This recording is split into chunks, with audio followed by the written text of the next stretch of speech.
love the chase and the hunt. I set the pace when I'm running. I always take what I want and I always give it 100. Don't need a bank, no I'm funded. Play the game like it's nothing. I'm always thankful for something. Don't take for granted, stay humble. Now wake up! It's time to look at the enemy. Look in the mirror if he is no friend to me. It's not working out, maybe it's the chemistry. It's time to break up so I can make a better me. Better believe in your mind, cause it's everything. You can mold, shape, find almost anything. All it takes is some time and some clarity to find your identity. It's mind over everything.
When I hate, I attack.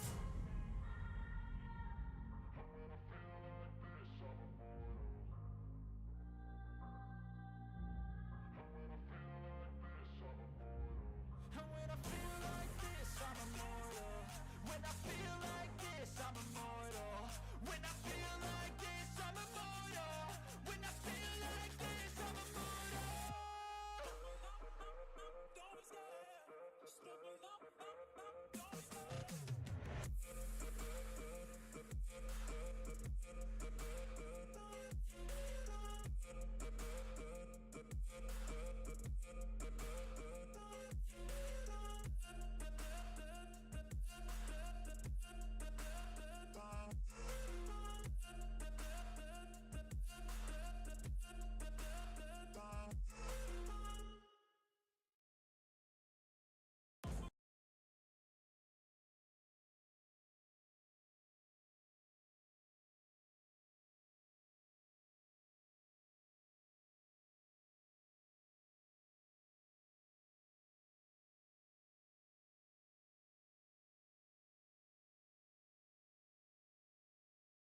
Hello, everybody, and welcome in. So, little teaser there coming for you from IRL, our Infinite Racing League, who are here tonight to represent their finale. The GT3 Sunday America's Cup. Round 8 hits us here in just a few minutes on our big screens. Boy, it's going to be a big show tonight. 2-hour finale here at Silverstone Raceway. Pardon me.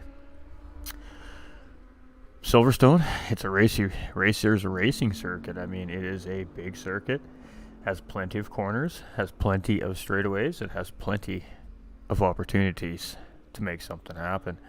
We're going to be joined by a co-host here this evening as well. We're going to bring him in here shortly.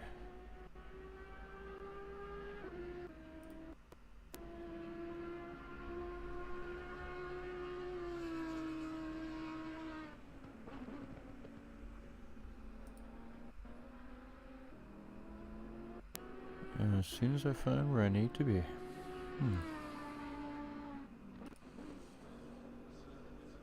Alright, there we go. So, we do have, like I said, a special guest coming in here this evening. Whenever he is ready to jump into the commentary box, you can feel free to jump right on in there. We have Baba Owa. Oh, whoa, pardon me. Coming in with a follow on the page as well. Much love. We appreciate you. So, 2 hours of Silverstone. We, unfortunately, hey, let's go, says Bloxham. How you doing, brother? Unfortunately, we missed a double sprint night at Suzuka uh, last week, but the awesome and amazing Choco, of course, covering that up for the Infinite Racing League here. And of course, the Infinite Racing League, it is partnered up with, well, let's bring it up on screen, Coach Dave Academy.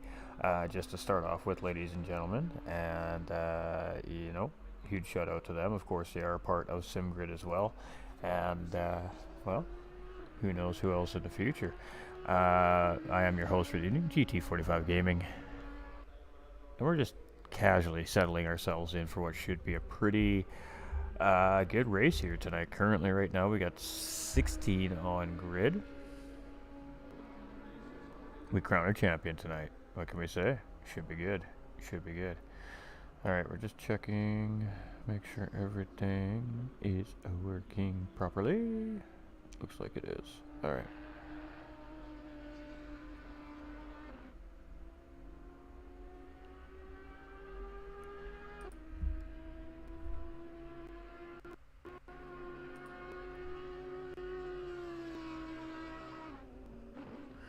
Alright, sounds good, Choco. Sounds good, sounds good. Alright, we're just checking on the stream, making sure everything's working alright. Computers seem to be struggling just a tiny little bit here when I fired up, so fire intro, there's a fire intro. Unfortunately, I couldn't use the sounds and music attached to it due to copywriting issues, so I did have to put some safe music to it, but if you guys want to see the full effect of the IRL intro video, the teaser video, head on over to www.youtube.com/IRL Sim Racing, all lowercase, and that'll take you right to their YouTube channel.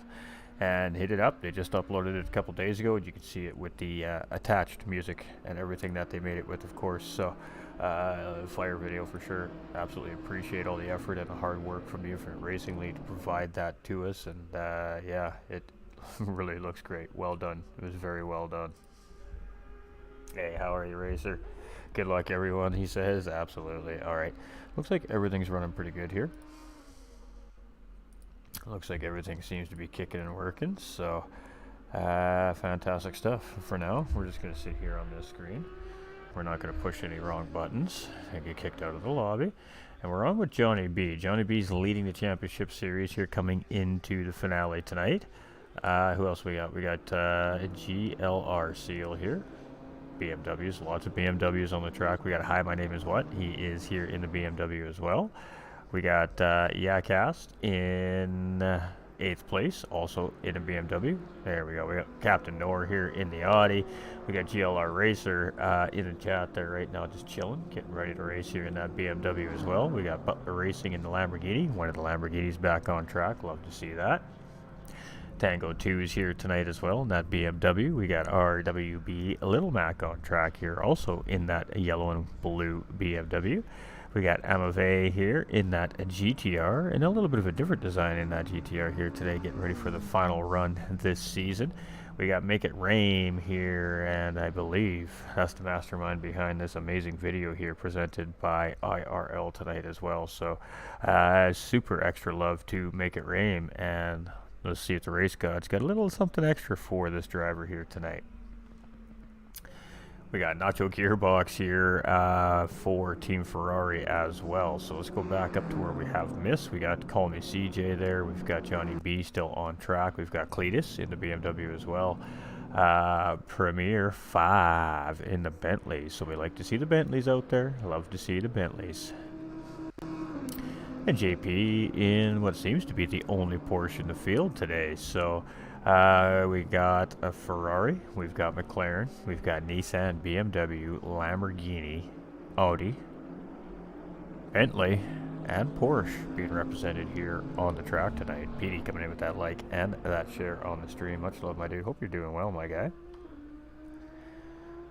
So, it's sad, right? I know. Oh, man, it's finale night already. This has been a pretty good series. Yeah, absolutely. I agree with the chat and the viewers out there for sure. But, that just means another season's just around the corner. And we'll talk more about that as the race progresses here. It's going to be a 2-hour race. It's a long haul here tonight. It's going to be a game of patience and making the least amount of mistakes as possible. Hopefully having a good, sound strategy. What could happen here in the weather is unknown. Of course, it is variable weather as always. So, um, could see rain, might not see rain, might see sun, might not see sun. But the drivers, I'm sure, over the next couple hours get to deal with some changes in the track, the weather around them, and all the fun things that come associated with hard, good racing. So it's all or nothing here tonight. Every point matters, every position matters, and every mistake definitely matters here now. So we have about 2 minutes left of free practice, and then that's it. We rock and roll. We start qualifying for 20 minutes, I do believe it is here this evening. So 20-minute qualifier, 2-hour enduro. So hopefully these drivers are ready to go. Daniel coming in with that thumbs up on the stream as well. Much love. Appreciate everybody coming in. We're going to go keep our eye over on that IRL YouTube as well. Riot Racing. Ooh, hey, our awesome commentator. You make me blush. We appreciate you guys. We really do. Finale. Finale, finale, finale. I think we're going to see some hard racing here. I think we're going to see some battling. Got a heavy field of BMWs. It's been like that all season long. That seems to be the car of choice right now here on the PS5 version of the Assetto Corsa Competizione. Been a great series. It's been a lot of fun.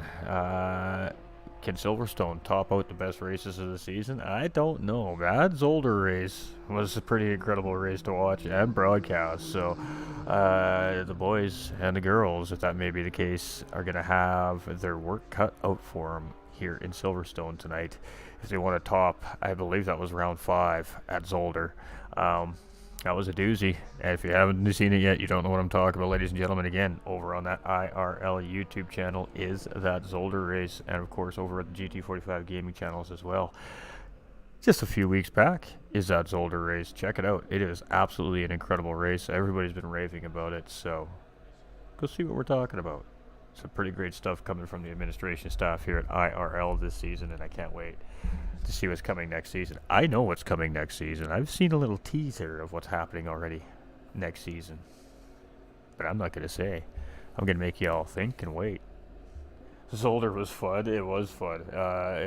Maybe not so much for some, but the drivers, I'm sure the drivers may think a little bit differently. So for some, Cody Bass coming in with that thumbs up as well.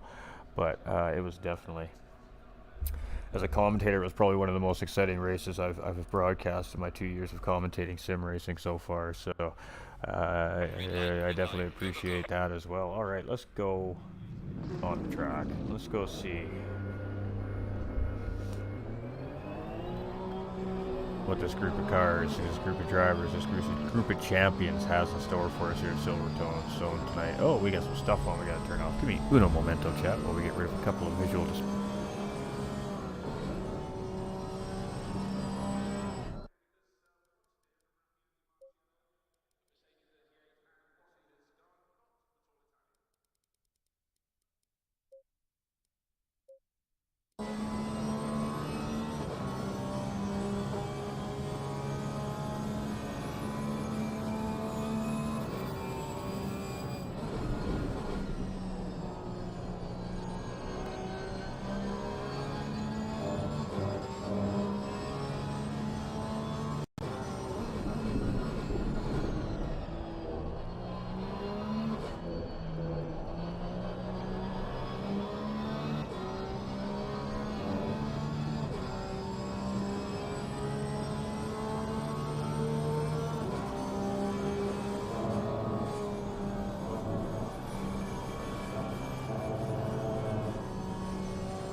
That was a little bit painful, as you could see. Well, didn't want to play nice. So we're on board with JP here. A minute and 40 seconds into qualifying, so they're just getting around to completing a lap here at Silverstone. So long circuit here in the UK, and well, probably one of the best ones of there is out there too. Silverstone always provides pretty great racing. Looking good. All right. Just had a little hiccup there. I'm just making sure everything's still transferring. Olander coming in with that like and that share on the stream as well. LOL says Riot. Good old games and their glitches, right, guys? Hey, with the multiple shares coming in as Nolander, we appreciate you, my guy. We appreciate you.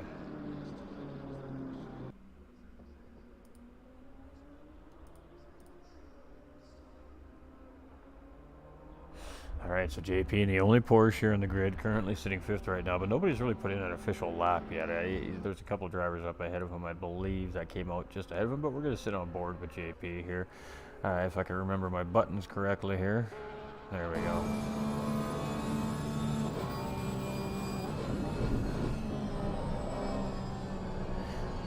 All right, and JP coming around here, and you can see it's just a very lengthy racetrack as well. It takes a little while to get around here. I can't remember now.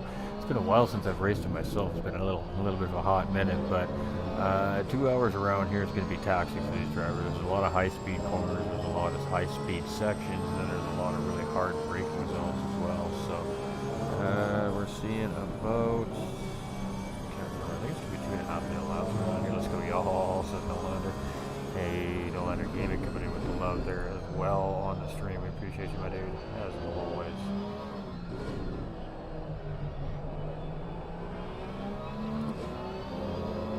Been sick for 2 weeks, wish I was racing. Well, we hope you feel better soon, my dude. We really do hope you feel better soon. We always miss seeing you on the racetrack, that's for sure, my guy. Alright, let's see what else we got. There it is. Just have to find the right button. Got Make It Rain here right now, currently sitting in 6th place as well. We're still on our 2nd lap here. And JP's still sitting in 5th, and Make It Rain just in behind. Heck, what is going on, my guy? Giggity. Let's go racing, y'all. Hey, absolutely. It's going to be a 2nd place there for Make It Rain. So JP moving up at the pole. So the first couple guys could come across the line, but Make It Rain still holding strong. And that was a 2:01.157. So we're going to see about 2-minute lap times here. I actually wasn't 100% sure.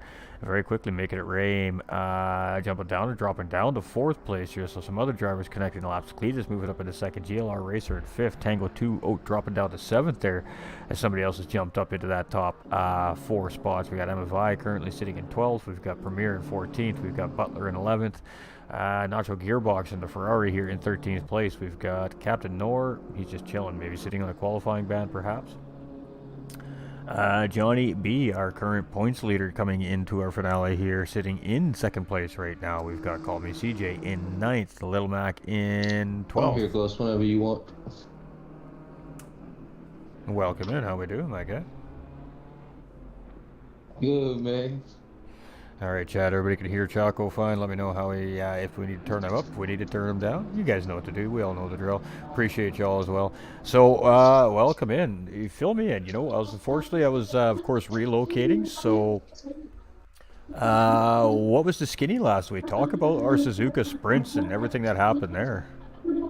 Man, that one was good. I did broadcast that one, so that one was actually, it wasn't Suzuka, wasn't it? Yeah, I even lost my train of thought. Yeah, that one was good. I don't think I was around for the whole thing. I might have been. I can't remember. I have so much been going on in the league this week. But that one was a juicy one. I can't remember who the podium was, but again, Suzuka. You know how Suzuka is one of those tracks. I don't race much. I haven't raced it. Actually, I'm not gonna lie. I haven't raced it since I left Gran Turismo. And that's been like 3 years. So I never actually even raced it since I even picked up ACC. But again, that's on me. But yeah, it was. You know how we do. We give some juicy racing anyway. So yeah, it was fun not only to watch but broadcast as well. So how was your relocation, man? Welcome back, Jack. Yeah, it was good. It was good. Everything went pretty smoothly for the most part. So. We had a little bit of complication on Friday evening doing the live stream test, our little final test there. But hey, you know, the community's awesome. They held in there and we worked through it and got it all sorted out. So ready to get back to the commentary action. That's for sure. Absolutely, man. Well, welcome back, man. Like I said, always look forward to these commentaries, these broadcasts. The drivers look forward to it, for especially a post race. So man, welcome back, and we look forward to it, man. I'm moving forward, and great to be in the booth with you, man. I had a blast last time, so I was like, why? Might as well finish the finale this way. So I appreciate you having me in the booth, man. So yeah, welcome back, brother. So yeah, definitely look forward to today. So we have a good one today, man. I think it's what is it, 80 or 2 hours? 80 minutes.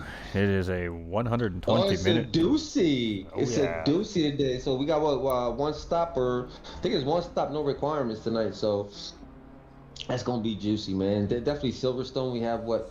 How many on the track? 16. 16 it on looks the like grid. tonight. Yep. So that's not a bad closing grid. I know some guys couldn't make it this evening, unfortunately, due to unfortunate circumstances. Some other drivers can't be here due to life, but it is what it is. Either way, we have a good grid tonight, man. I think we're gonna get some really good racing tonight. Now I don't know, and let me check the point standings right now. I'm not sure who's leading this series. Johnny B is coming in as points. Johnny B. I'm not surprised. All right. So let me see the point system here. I know it's been pretty close on the EU. No, I'm sorry.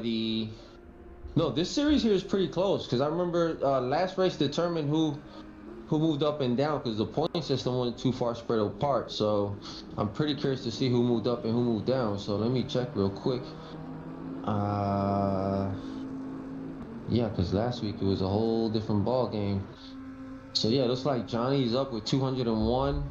In second is Cletus with 173, followed by Darnell in third with 172. So that's a 1 point difference. Not sure if Darnell's in the grid tonight. Is he in the grid tonight? I haven't seen him come up in the grid, so looks pretty good for our second place driver there.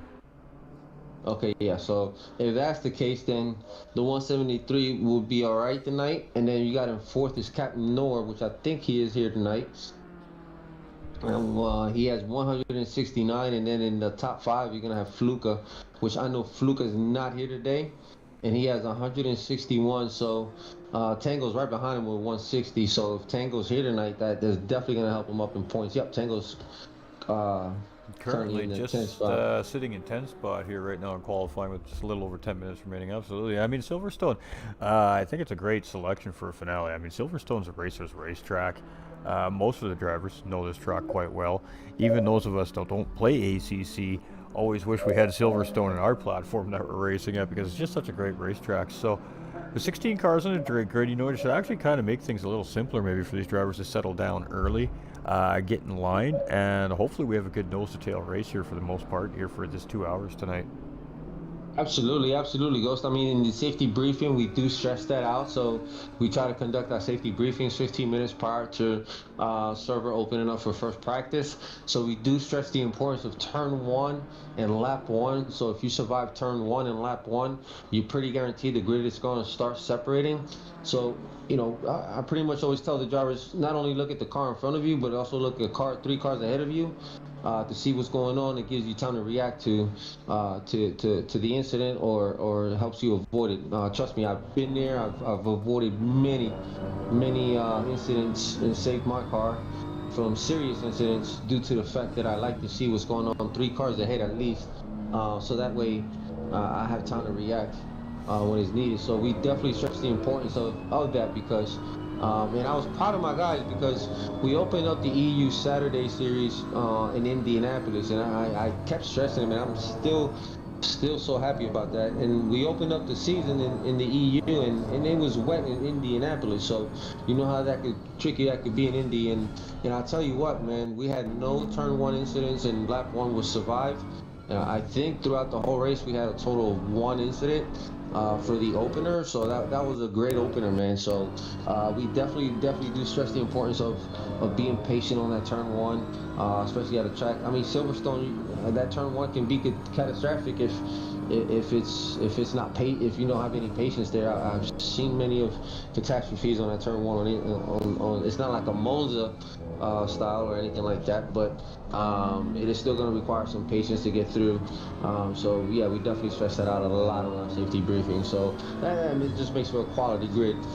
when we host our events and put them together. So absolutely, we definitely stress it out. Pretty fast flowing corner, the first corner here at Silverstone. I mean, you're on a little bit of braking just to get the rotation on your car, but for the most part, it's just a lot of lift and wait till you can get on the gas and get back going again. So turn one here at Silverstone definitely has its implications of being a dangerous corner without a question of doubt. You're definitely not wrong there. So, I mean, the drivers have handled it well here. We had that, what was that, round 5 was Zolder here in this series as well in the Americas. I mean, you know, the drivers had a really great race start in Zolder as well. We had one driver end up turned around on the first lap there, and then all chaos ensued after throughout the race. Obviously, with the relentless rain that just would not stop there, but by far definitely one of the fan favorites out of the series so far as well. Yeah, that was a heck of a rainy season, man. I'll tell you that I think we had like 3 back-to-back races where it was wet. But again, I believe that we were using real weather on Zolder, because I think this schedule here we rotated the real weather with the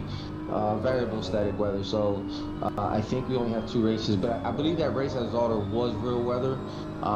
And yeah, that was very enjoyable from the driver's perspective. And it's always fun at Zolder in the wet. You know how that goes. Absolutely, and I mean, well, chaos. I mean, there we go. That's a great shot. Let's take a peek at our current pole sitter here from our dash cam, just in behind that timing box there at the bottom of the screen. We're just going to hang out and chill with JP here for a minute as he comes around. A little bit of a backwards look at what the race car looks in behind these drivers as we come through. So, some pretty cool camera shots here at ACC as we've seen in that pretty awesome intro video put together by the group here as well. Oh man, did you check out that video, man? Listen, I want to give a big shout out to Make It Rain webmaster for putting that awesome intro video together, man, for our season 6 trailer. That was, man, caught us by surprise, but man, nonetheless, that thing is hot. And also want to give a big shout out to we have a couple. I know you mentioned on the opening of the stream that after the intro, copyright issues there with the song. So what we have going on right now is I have a group from Baltimore producers in Baltimore working for me. They're 2 squad generals, and they're putting a beat together for us for our league intro. And I've heard the first parts of it. It's looking pretty tough and pretty beastie, and it's matching perfectly with the video. So moving forward, any of our trailer highlight songs will be, we don't have to worry about that any longer with the copyright violations. It'll be provided by our own producers and our own producing company. So that's something we don't have to worry about anymore. And again, all the beats will be coming original beats. And yeah, we look forward to can't wait to see the end piece to put it together with the intro video and see how that comes together. So we're excited about that. So yeah, that intro video, man, I definitely want to give a big shout out to Make It Rain and he's our webmaster. So he also put a pretty kick-ass website together for us, www.infiniteracingleague.com. A lot of we're still in the building phase of it, so we're building as we're going. We just want to make sure we publish it out there, and it's presentable enough to publish. But again, we're tweaking as we're going. Make It Rain is tweaking as he's going.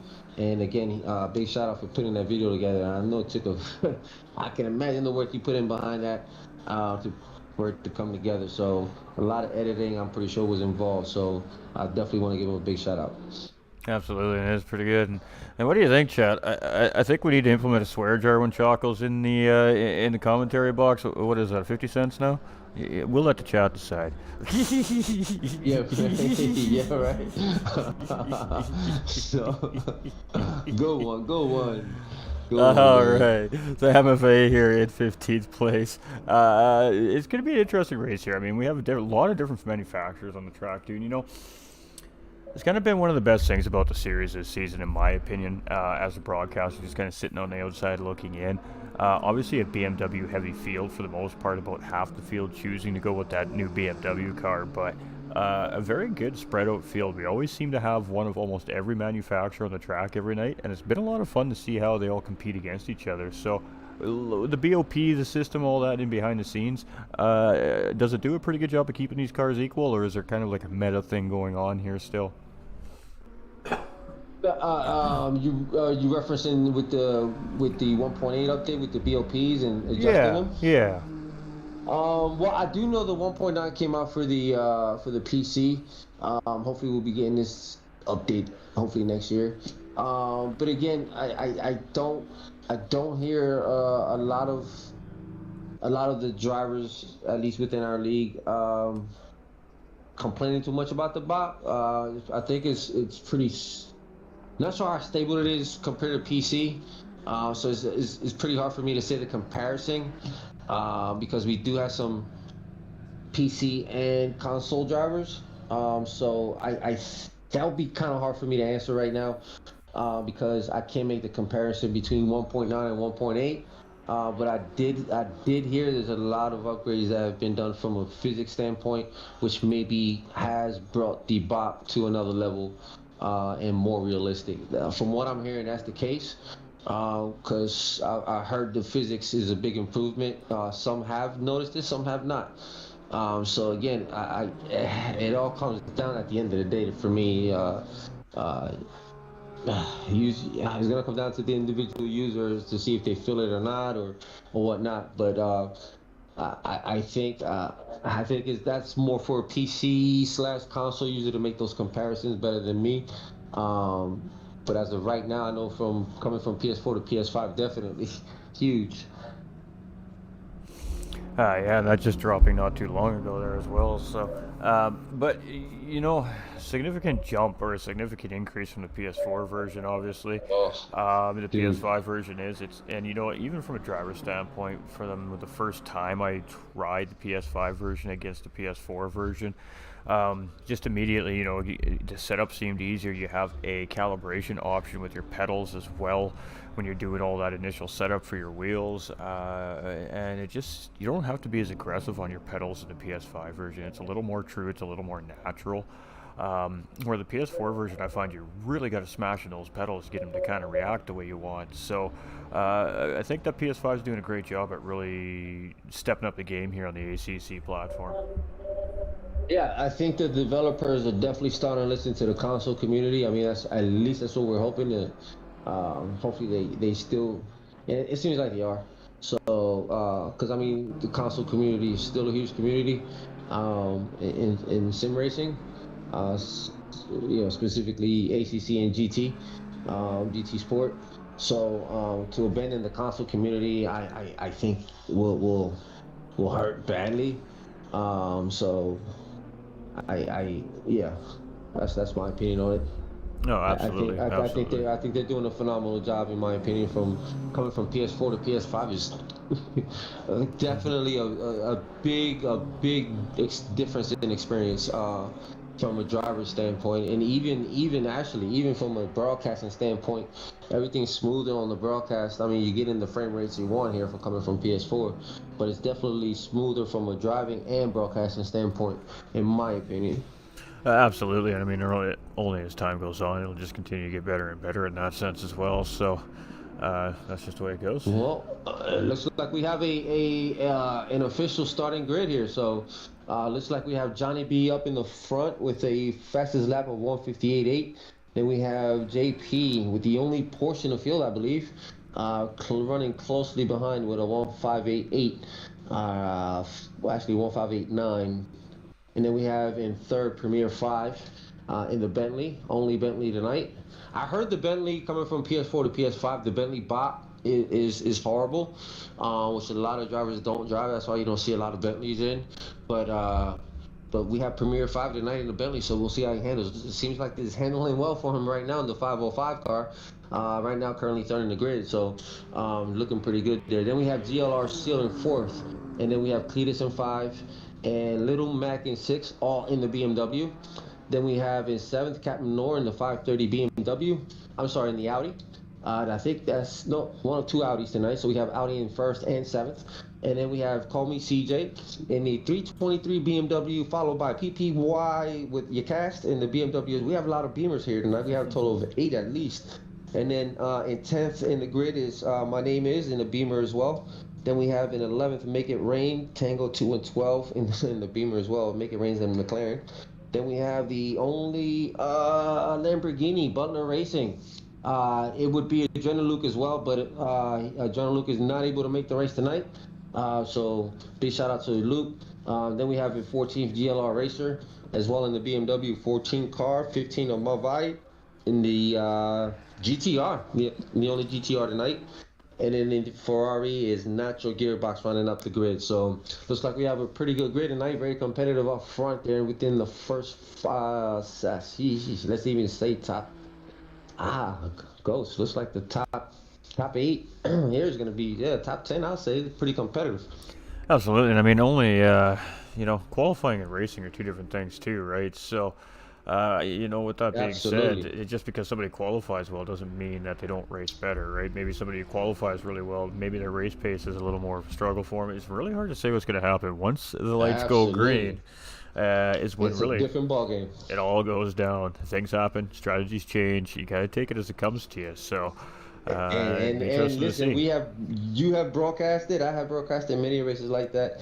I'm pretty sure you broadcasted. This series has gone down like that, where top qualifiers are not finishing. And like I said, this is a no stops.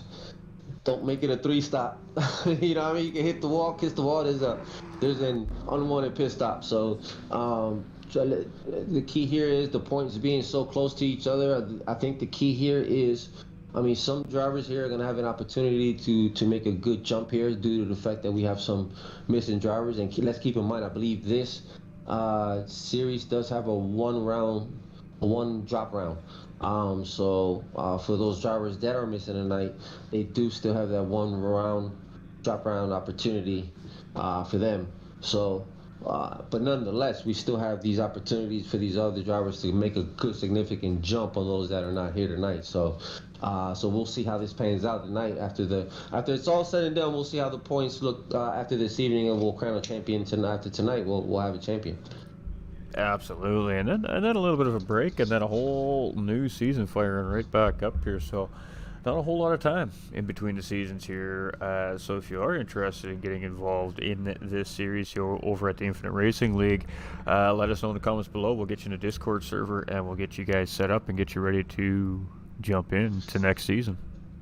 Absolutely, Ghost. We just, like I said, we just kicked off our EU Saturday series every Saturday at 3:30 p.m. Eastern Standard Time. I'm not sure what that translates to any other time zone, but 3:30 Eastern time zone, we run those EU Saturday races. Right now, we'll be starting round 3 next week. We just got done with round 2 on Saturday. We was at Watkins Glen night race, so that was fun. I was part of that one. I broadcasted the opener for the EU, so that was fun, and that was the Indianapolis Coda. I'm sorry, the wet Indy race. That was such a phenomenal start. And then on Sundays, like you said, this is the last race, is the finale. This is the last race of the season, and then we'll take, I believe it's a 1 or 2 week break, and then the guys right now, race coordinators, they are drafting up the schedule for next Sunday's series, which is the intro of that video you saw there. And then Mondays, I believe our season finale race is also tomorrow for Monday. And then we're going to take a break, and then we'll be starting what we're going to do is now we're going to be running we're going back to our Monday sprints where we're done in 1 hour time frame. And then we'll be running GT3s on that, and we'll see how that pans out. So we're going back to that. So after tomorrow's, I believe, let me make sure tomorrow is the last day of the, I believe I'm correct. And if I am correct, we'll have like a week or 2 break, and then what we'll do is we'll start our done in hour sprints on Mondays. So we'll start. I believe we start the practice for 60 minutes, maybe even 30 minutes. I think we reduced the practice to 30 minutes. I'm not sure. I can't remember completely. But we start the practice, then we do the qualifier and the race time, and everything is done within an hour. So I'm thinking it's Can't remember exactly how it went, but I know everything was, the format was all done within an hour. So that way we're not up too late on the work day, your work week. You still want to get your racing in, and everything's done within an hour reasonable time. It's not a 1 hour race; it's a 30-minute race. However format they put it, but it shouldn't be. I don't believe they're normally no longer than 30-minute race. So, again, that's a quick sprint, enough time for you to get some seat time in, and then go get some Z's and ready for work the next day or school, whatever the case may be. So that's what we're going back to on Mondays. So make sure y'all want to be involved. Make sure y'all look us up on our Discord and we'll give you some good, exciting stuff. And we're also hosting a driver swap race. I believe we're starting it this month here on, I want to say the 18th. Pretty soon here. Let me look at the schedule. I believe what we're doing is we're running a 5-race driver swap schedule, and we're starting in Indianapolis on the 20th of May. So our driver swap endurance starts on the 20th of May at Indianapolis is our opener, and then we're running once a month. And then our second race is going to be held at COTA on 17 June. Then our third race is going to be held 15 July, and we'll be heading out to Spa. And then our fourth race will be, let me see here. All right, ladies and gentlemen, so this is not a race start here. The way it works on the Assetto Corsa Competizione is the drivers do a virtual car formation lap. So like we see in real life racing, whether it be IMSA, GT World, Fanatec World Cup, whatever it may be over there in the world of racing, it is a formation lap. And what it does is it gives the drivers a chance to warm up their tires, warm up their brakes, get everything kind of attempted to be at optimal condition as early as possible in the race to get the most grip, so they get the best race start, gain the best position, and then of course try to win a race from there. But one lap around a virtual safety car, we cannot see the safety car, and so once we get all the way around Silverstone here for a full time around at about 2/3, in this case probably about 95% of the way around Silverstone, we'll start to see the pack go 2 by 2, and of course this is controlled by race control in the driver radios. From there they'll drop the green flag, and we go racing for 1 hour and 20 minutes. We are joined by, of course, IRL admin, Infinite Racing League, ladies and gentlemen, Choco as well. Thank you, Ghost. Thank you. And as always, it's a pleasure to be joined up here with you at the booth. And again, we have a great grid tonight. 16 cars on the grid. And then what I'll do, I'm not sure what car you'll be in tonight, but I'm going to go ahead and start in the middle of the grid just in case I see anything juicy. I'll let you know. So I'll be in the booth. We're here in the car with, let's say, call me CJ. Yeah, that's exactly who we're sitting on as well. Old Dab. Okay, old commentator habits die hard, right? I tell you what. So what I'll do is I'll move up in the lead here in the 4th position here with Cletus. Actually, I'll stay in 3rd with Premier 5, and we'll keep the up front juicy and see if there's any battles up front immediately. So I'll stay here, you stay in the middle, and then I'll swing around. So I'll be in the car with Premier 5, you're with CJ. I'll let you know what's going on up here. And yeah, like you were saying, Ghost, we have some good events. Our swap race, like I was saying, our 15 July race is going to be at Spa. And it's only going to be a 5-race series, our first hosted swap race. And again, it's a 2-driver team swap. So right now we're advising our league drivers to go ahead and start putting your teams together on the sign-up sheet, so we can go ahead and get your team configured and everything on our servers. Because at the end of the day, 20 May will be here sooner than you think, and then we'll be stressing out for the team cards and see what drivers are in what team. So to avoid all that, we're asking our drivers to go ahead and start placing those teams together. Search for your teammate. Finalize it with that driver and go ahead and sign up on the team sheet channel so we can go ahead and get our rosters ready for the driver swap. Again, this will be our first hosted driver swap event. And again, we have room for 30 cars at 2 per car. So you're looking at 60 drivers total. And then so we're looking forward to that. So our 4th race is going to be 19 July after the Spa race at Misano. And then we're going to close the season out at Imola on 25 September. So we're looking forward for that driver swap race, and we're seeing. So it looks like we're a double formation now, Ghost, as we're getting ready here to get a green light, as we have one hairpin here to go. Absolutely. So, without further ado, ladies and gentlemen, boys and girls, kick them tires, light them fires. Let's go racing. Let's go racing.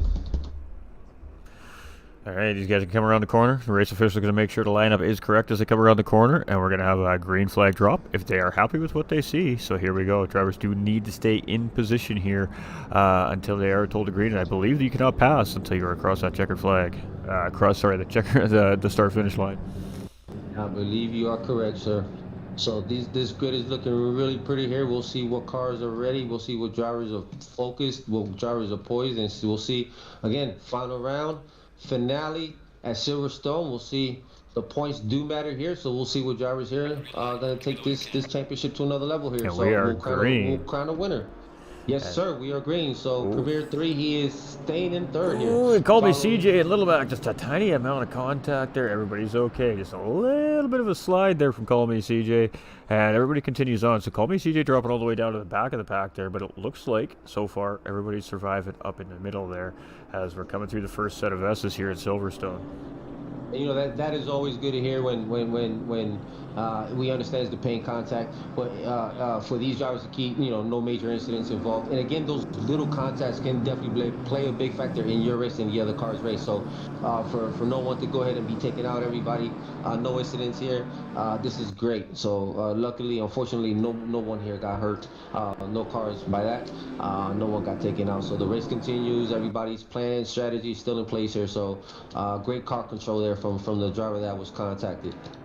Absolutely, and JP getting an early lead here over our pole sitter, Johnny B. So JP in the only portion of the field here leading the way very early on to Silverstone. You can see Johnny B, he is just going to sit there and probably not push too much. It's very early in his 2-hour race. You don't want to leave that car get away from you too long, but Johnny B is going to chill, and if he starts to gain on JP at some point, he may make a decision to make that move and again control the pace of the race. But right now, with just under 2 minutes done in the race here, no need to panic here quite yet.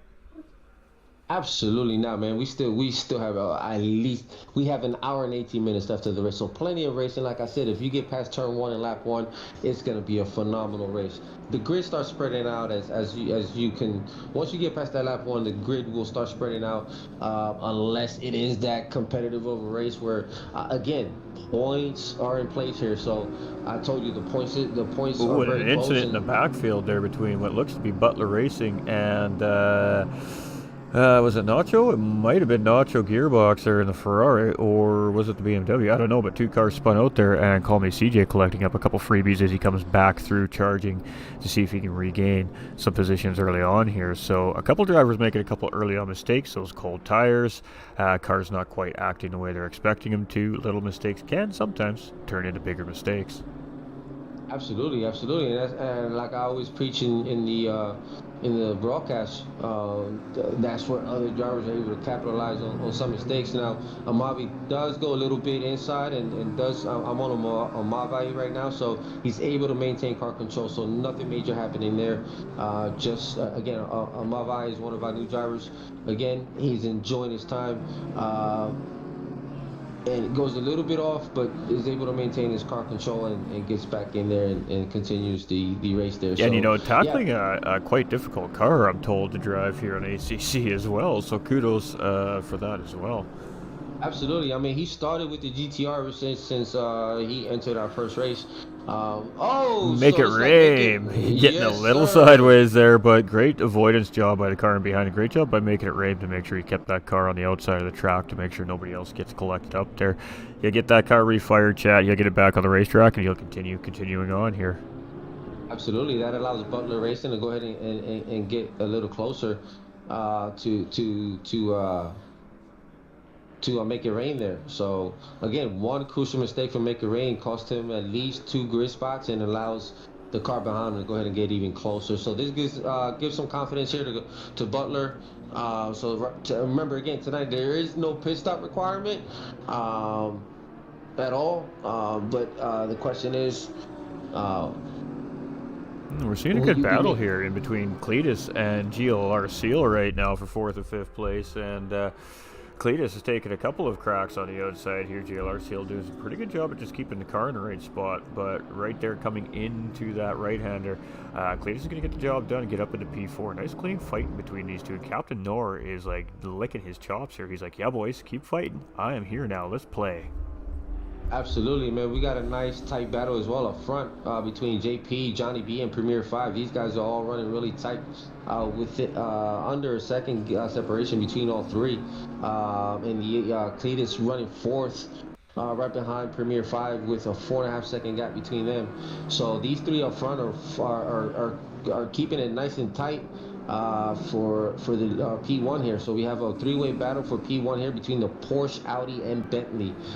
So again, the Bentley is closing in nice and tight on Johnny in the Audi, and still a little slightly less 0.7 of a second gap between JP and Johnny, who's in second. So again, this battle here for first is juicy. It is very tight, and again, one mistake is going to cause the other to capitalize. So, and again, JP is one of those drivers. Actually, these three drivers I have not seen. Premier 5, I have not seen much of him racing here in IRL.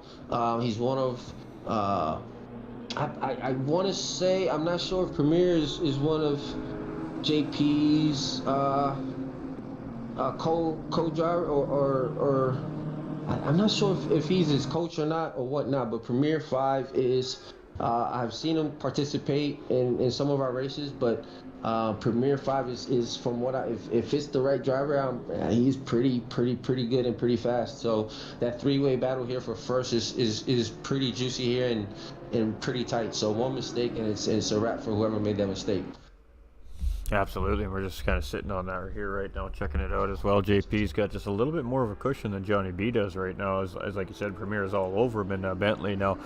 Bentley's pretty good at eating curbs if you build the car that way here as well, and that kind of is a key here at Silverstone. I mean, it's a very high-speed sweeping racetrack, and the more curb you can use without, of course, making the race officials upset, the more speed you should be able to find around the racetrack. So each car can be built a little bit differently, so it's interesting to see how these drivers choose to build their cars to go around these racetracks as well. Yeah, somebody's off spin there. It was a lime green. I'm not sure what car that was, but yeah, it looks like Johnny here's getting feeling the heat here from the pressure from the Bentley Premier 5. That looked like that was Captain Nor's Audi there, the car spinning out that we're talking about. We just see Make It Rain go past her. So Captain Nor is plummeting down to P12 here currently, and Butler Racing in that Lamborghini now looking to try and take advantage of that mistake. Absolutely, like I told you, I said sometimes when that pressure is applied, it causes you to make mistakes, and then when you have to, after that overtake, is how you respond back from that overtake, and sometimes you drive so hard where you start causing mistakes, which cause you to lose that gap even more. So tonight's gonna be, and I know Johnny's feeling this pressure right now from Premier 5. In the Bentley, definitely, of course. So we'll see how Johnny responds to this pressure from Premier 5, but you can definitely tell the pressure is applied. A little bit off-road here and there. JP is maintaining that focus and maintaining that consistent gap between him and JP. Actually increased that gap by 1 point. Now he has almost a 1.5 second gap between him and Johnny, who's in second. But Johnny right now, remember, when you see those battles right now, this is actually slowing Johnny down because of that pressure applied. This is, again, from what I'm seeing, but definitely Premier 5 has that pressure applied on Johnny, who's in second. I'm just curious to see how this pressure will affect Johnny, if any, as they come through the S's. Absolutely. Right now, Premier 5 currently sitting on fastest lap on the racetrack as well with a 159.977 here. So, third place driver clearly has got some pace here in behind Johnny B. Actually, and then now I watching Call Me CJ in the red BMW as he is now closely behind Tango and applying the pressure now on Tango, looking like he needs to bounce back and driving like he's bouncing back from his incident last, but definitely applying the pressure right now on Tango. Another BMW catching that slipstream as they go down the straight. So we'll see how this affects Tango as well. So these two are definitely CJ is definitely looking at making a move here. Gonna be patient, looks like it, but now Tango looks like he wants to defend this, but CJ is definitely looking at being patient and applying that move. So definitely the pressure has definitely been applied on Tango. Yeah, absolutely, and we're just checking out some different camera angles here as you were talking us through that battle. Chase cams, I don't like the chase cams too loud. But here we go, so back in the cockpit view here. You can see these two BMWs very close together here. So, I mean, same car. It really comes down to each team's build and how the drivers handle their car now. So, inside move here as Call Me CJ looks to get around Tango 2. And he's going to be able to defend the next apex. Yeah, so far it seems like he's got the job done. But a little bit of a wide entry there is going to allow Tango 2 to hang in here with him. So it's one thing to get the job done. Now he's got to try and maintain it here. He's got to try and open up a gap here with Tango 2 and see if he can start tracking down that GTR driver. But Tango 2 is looking for a response coming into the left-hander here as he does look up the inside. No, great man, driving that right was there. Beautiful. That was great driving. Look how close they are on that radar, chat. Oh, side by side. Good driving. Good driving by both of these drivers, man. So definitely, Tango definitely going to apply the heat on him. So the role has been reversed, so we'll see how CJ handles that. But great driving by both of these as they go side by side, too wide on the last hairpin there. So, again, this is the more you race with each other, you're able to do stuff like that. So good driving on behalf of both of these drivers to maintain the line and avoid contact to a minimal, none to minimal contact. So good driving against CJ on that good overtake. Tango goes wide, CJ capitalizes on the inside, and right now looks like he is not going to budge and he's going to defend. And Tango, we'll see how Tango bounces back from this, but right now looks like Tango is on the straight there, going to try to get as much slipstream as he can to close that gap a little bit to see how much pressure he can apply. So we'll see how Tango responds here. Absolutely. We're just under 69 minutes remaining in the race here. I mean, there's no panic here yet, right? The job is just stay close to that driver. Hey, you know what? Maybe he's got a little bit more pace than Tango 2 right now. Tango 2 can just stay close behind Call Me CJ, and you can see they're starting to reel in that Nissan GTR up ahead of them. So this could pay dividends for both drivers as you just play nice here and try to pick up a couple of easy or not so easy positions. But right now, they're definitely moving their way up the track here. Yeah, like I said, even CJ, who's currently in 10th, I mean, he's still running 202, so the paces are good. So I'm not sure if his car sustained any damage or not.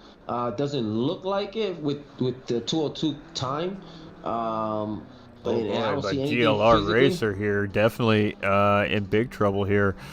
About halfway around the racetrack. Ooh, and yeah, very heavy damage. He definitely got some see. suspension and steering issues going on in that car as he almost spun out there just trying to get this thing around the pit lane here and to get it in for some repairs. But BMW team here definitely on the back foot here as something went wrong for this driver, and you can see how tough he is battling this race car right now. Let's get on board with GLR and just watch how much he has to fight this car right now just to safely get this thing home. Absolutely, and you got to know the aerodynamics are definitely as well affecting the car. As you can see on my camera angle, you can definitely see the hood flopping up and down or somewhat loose there. But definitely trying to maintain the car there. It looks like he's definitely maybe even having turning issues. Not sure what's going on. You have a better view than I do there, but spins out there sideways there. So definitely, if you're gonna use your pit strategy, might as well be now. There you go as he enters the pit lane. Might as well just make it this entry here as he goes into the pit lane. Absolutely, and definitely some broken suspension there on that car as we were inside the cockpit view. I mean, he was at an almost 90-degree left turn on that wheel just to try and keep that poor thing in a straight line. So definitely a tough hit. The driver, obviously okay. I mean, he battled that thing around and got it back into his team to take a look at it. So I should see that driver back out and right back on the racetrack, but a little bit of time to make up there. Absolutely, and his teammate GLR Seal currently running 5th in the BMW 555 car, running a sweet livery. Looks like I want to say the Jamaican color livery almost. Absolutely. Running a sweet livery, but it looks like he has a good pace right now, in a real good position. Again, we still have an hour and 6 minutes left, but he's sitting in a sweet position here. To not sure what his strategy is tonight, but definitely looking good where he's at right now. And unfortunate for his teammate, kissed the wall and sustained some damage there. Sends him to the pit lane, and we'll see how he bounces back from that pit. Pit, unwanted pit entrance there. So, but as of right now, GLR Seal is looking pretty good for Team GLR.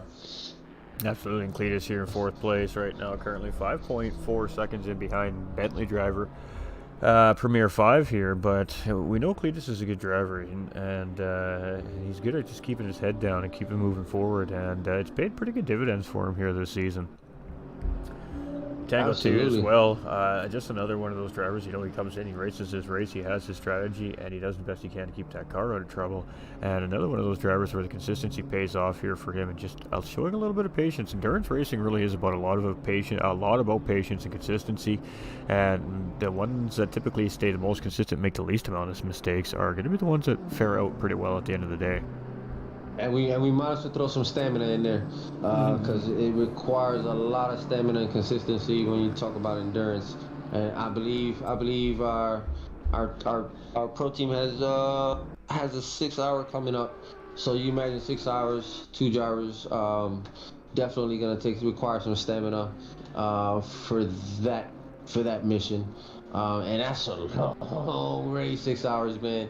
But again, we got great drivers. We got drivers been doing this for a minute, and I'm pretty sure they'll strategize that well for us. And again, I want to give a big shout out, Ghost, before I almost forget here. Our team, RL, competed this weekend in the AOR driver swap race. We had 2 cars in there. One of our 3 cars could not make it. So we had 2 cars in there. We had Team Audi and Team Audi and Team Gold, and we had BMW Team Red. So I want to give a big shout out to both of those cars and the pro team in Saturday's AOR swap race, for Team Gold coming in 2nd place and Team Red coming in 10. So we had 2 cars in the top 10 in a very highly known AOR league swap race. So a big shout out to our drivers. In Team Red is going to be call me CJ and Cletus, and then in Team Gold is going to be MX Blocks and Johnny B Bangin. So big shout out to those 4 drivers for competing and placing both cars in the top 10. So big shout out to Team RL for Saturday's victorious race. Absolutely, and 6 hour enduro's no joke, ladies and gentlemen. And ACC, a great platform to provide, well, proper endurance racing, in my opinion. In real life, a proper endurance race is quite lengthy, and ACC is a great platform for it. Looks like Tango is making a move here on CJ. Caught some good slipstream, so Tango and CJ are back at it for 7th. So Tango has definitely caught that good slipstream there. Tried to make a move on the inside, but CJ was able to. CJ defending this very well, but definitely the pressure has now been applied on CJ by Tango. So Tango has now regained that focus, and looks like he wants that 7 back from CJ.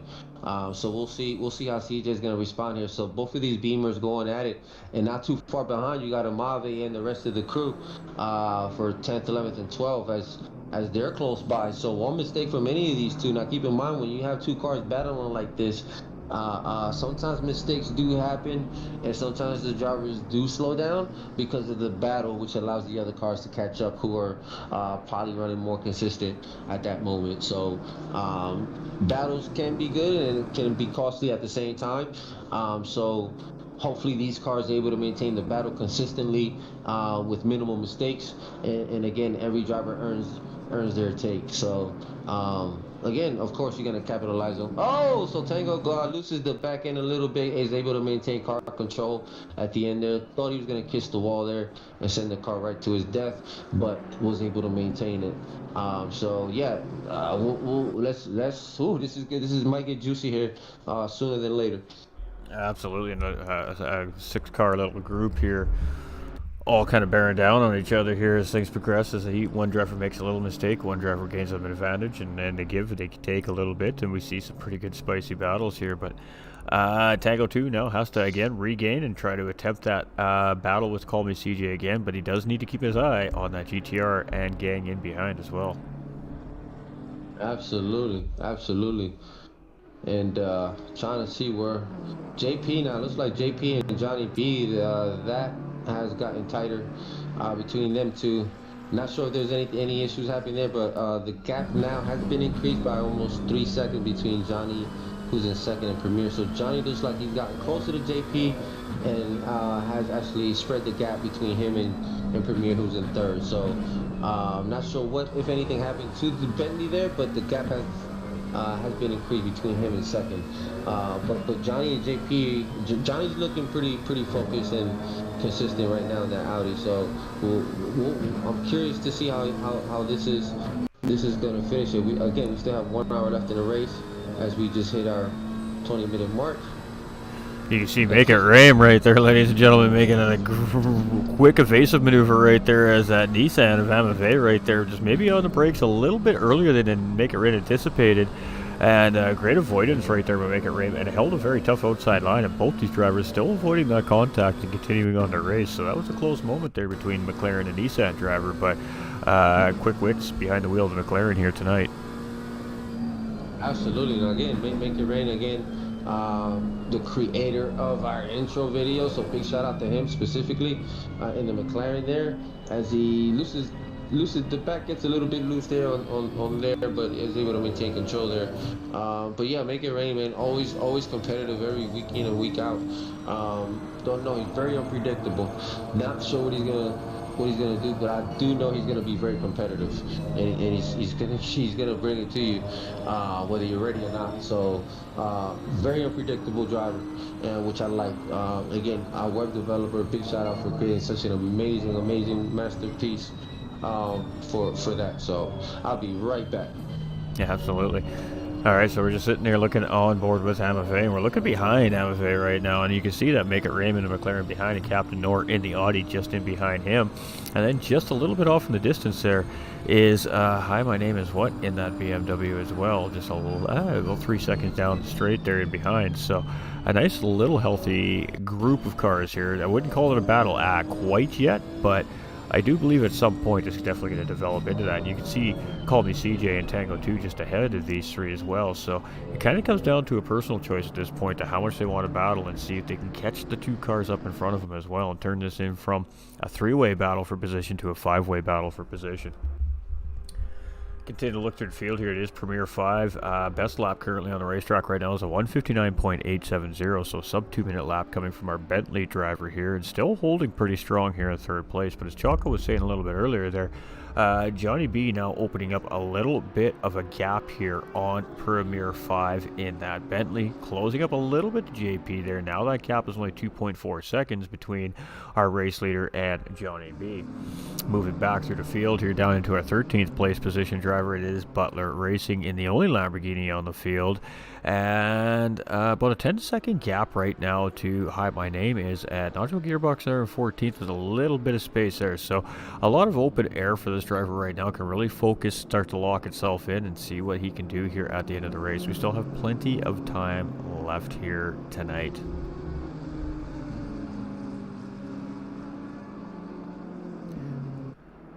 Nacho Gearbox, our Ferrari driver here tonight, and Faluca here not in the lineup tonight, so the only Ferrari in the field here tonight, and a little bit of wear and tear on the front end of that car here currently right now, but still on the track, currently sitting strong in 14th position.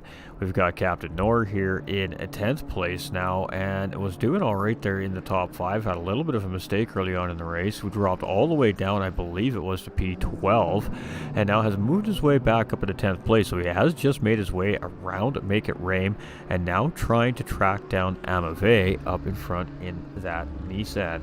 How we all doing? We got ATK Death Racing coming in saying good luck to everyone tonight. We have Murray Estes, Scott Arthur McDowell, Paradise coming in with the likes on the stream. No Wonder Gaming coming in with a big time raid as well. We appreciate you, my guy, absolutely legend, and another great commentator as well. Let's do a quick little catch up here on our chat. Let's go. Who's left? Someone is missing. Mac is gone. Yep, Mac is gone. It is a little Mac. You are correct on that. I was just trying to figure out who it was as well. So, a great little pack here. Captain Nor doing a pretty good job at trying to reel in Amave here. So, let's see. As he was looking for an inside line there, but that GTR just blocking just enough of it off that he wasn't able to really tuck it in there and get it done. So, back to the leader now is Johnny B. So Johnny B has gotten around JP here, and also the fastest man on the racetrack currently with a, what is that, a 159.835. So Johnny B now has taken control of this race. Let's get back to our 10th place driver, Captain Nor here, as he is definitely on the hunt here for 9th place over that Nissan GTR. Definitely looks like that three-way battle is gonna get juicy here pretty soon here between Amavai, Nor, Captain Nor, and Make It Rain there. Yeah, so Captain Nor there, he made it just all of a sudden got around Make It Rain, and he just started putting the pressure on. So the car must be feeling pretty good underneath of him right now, and he's charging. Well, he's got a good car underneath of him here. Definitely. I mean, you're talking about way to bounce back, but and now applying that pressure on Amavai. So, and again, that's the battle for 9th. So we'll see how. We'll see how 9th place responds here from that pressure from Captain Nor. Absolutely, you can see definitely aware the Captain Nor is there. As you can see, really taking some tight lines. They're almost too tight, playing with that grass a little bit. So you can come over there with some rocks on the tires, which is going to give them a potential traction disadvantage, which is again just going to allow this Audi driver to continue to apply even tougher and tougher pressure. So, but Captain Nor gets really wide there. He uses a little bit of an escape right there to make sure he avoids that contact. That's some great recognition right there by Captain Nor, realizing he made a mistake and realizing, oh boy, I might hit Amave here. But here we go. The move's coming up the inside. Little bit of a track cut there to get it done. No, Amave with a great response here, but Amave is going to have to use the runoff here now to avoid contact, and his battle back on. Captain Nor backs off, gives up position, and it is game on between these two here as they come around the corner side by side. Some great battling by these two drivers. Amave going a little bit wide there, holding on to it, and he's just going to tuck back in behind. So Captain Nor getting the job done. Heavy pressure and a heavy battle right there between those two drivers. Great job between both of them. No contact made. Lots of tough racing right there, folks. Silverstone. Whew. Juicy racetrack. Absolutely, man. It keeps you focused and tuned in, man, because, again, Make It Rain is sitting in a position where he can just be patient and just wait to see what mistakes happen right in front of him. And, again, almost a costly mistake by Amavai by going wide there. But, again, way to keep car control, bring the car back into the track.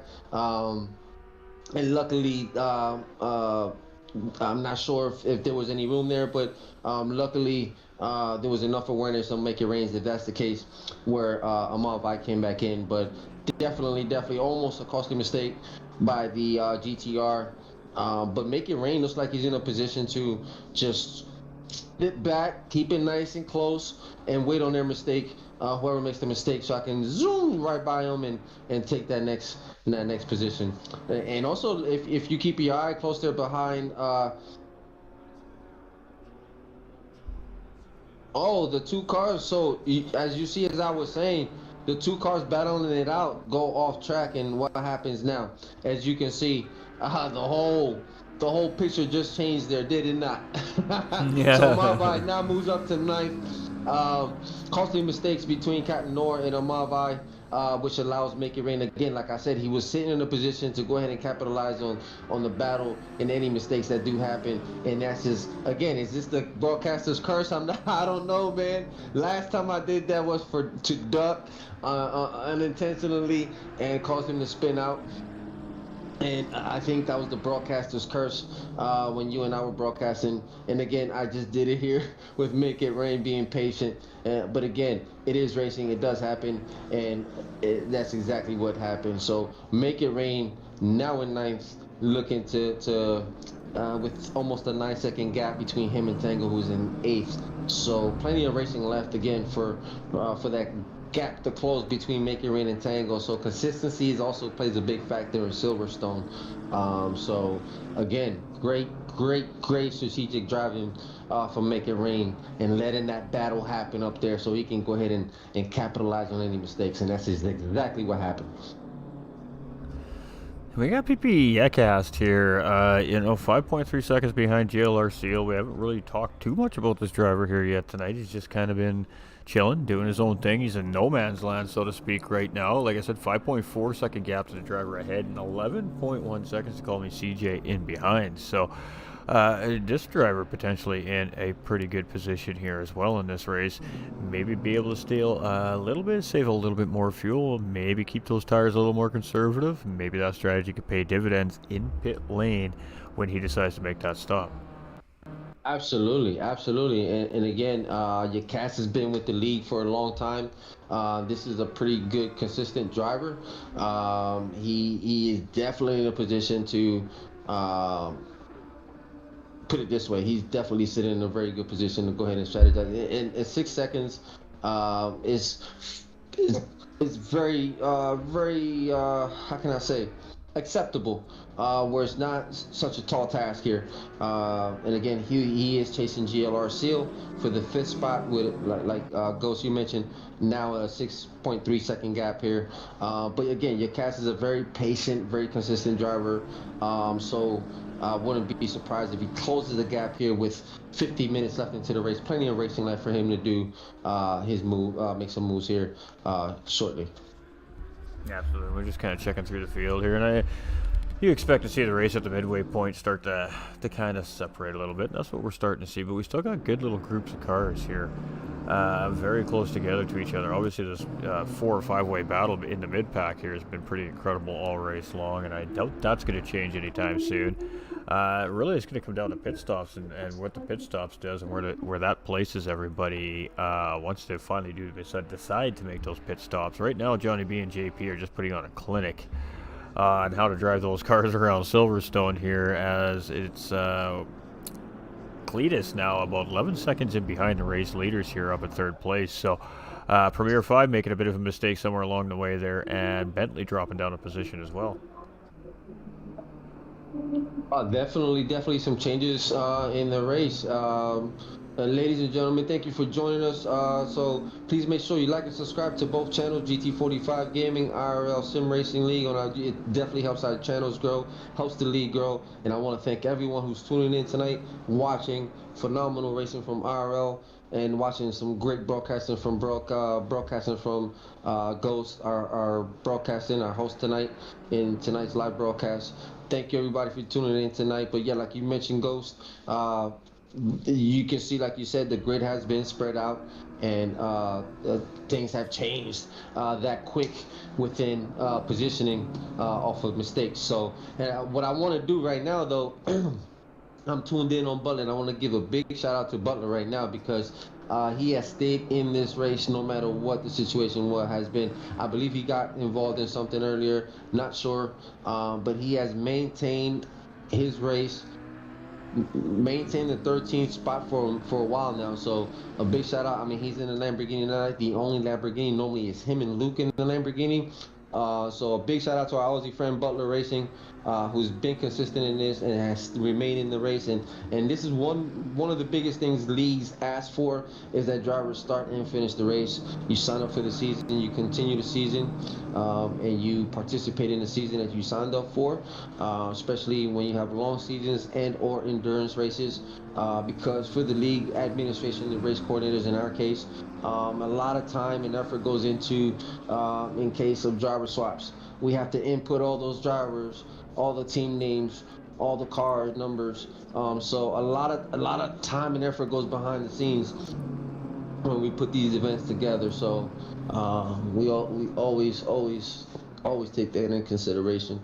But a big shout out to our friend Butler Racing for staying in this race. So we appreciate him continuing in the race, and not because we've noticed drivers, they crash, they get everything, the race is over, and you have like almost 2 hours left in the race. So that's quitting that early is never a good thing for the league. So we always like when drivers do this type of racing for us, league owners and administrators, because we put a lot of time into it, and we always are grateful and appreciative of drivers that continue participate, that they signed up for, they participate and continue start to finish. So that's a big deal to league owners and leagues administrators. Absolutely, and I mean sometimes in ACC you actually just absolutely legitimately just destroy your car beyond repair. It can happen, but for the most part, Absolutely. it's just sometimes sitting in pit lane while they repair the car. Sometimes you lose 2, 3, 4 laps. It's just the way it is. But you know, sometimes we just have a bad day on the racetrack, folks. You know, it happens. But yeah, seat time is everything in sim racing, and even when you're not at your best, that seat time, there's still something to take from it. There's always still something to learn from it. So, yeah, good. Absolutely. GGs. And I mean, he's not out of this. I mean, he's been maintaining a pretty consistent Absolutely. 9-second gap here. Left. So, lots of possibilities here for this driver still. And I'm not even sure if anybody has went into the besides for damage repairs or anything like that. But I'm not sure if anybody has gone into to the pit lanes for fuel or tire changes.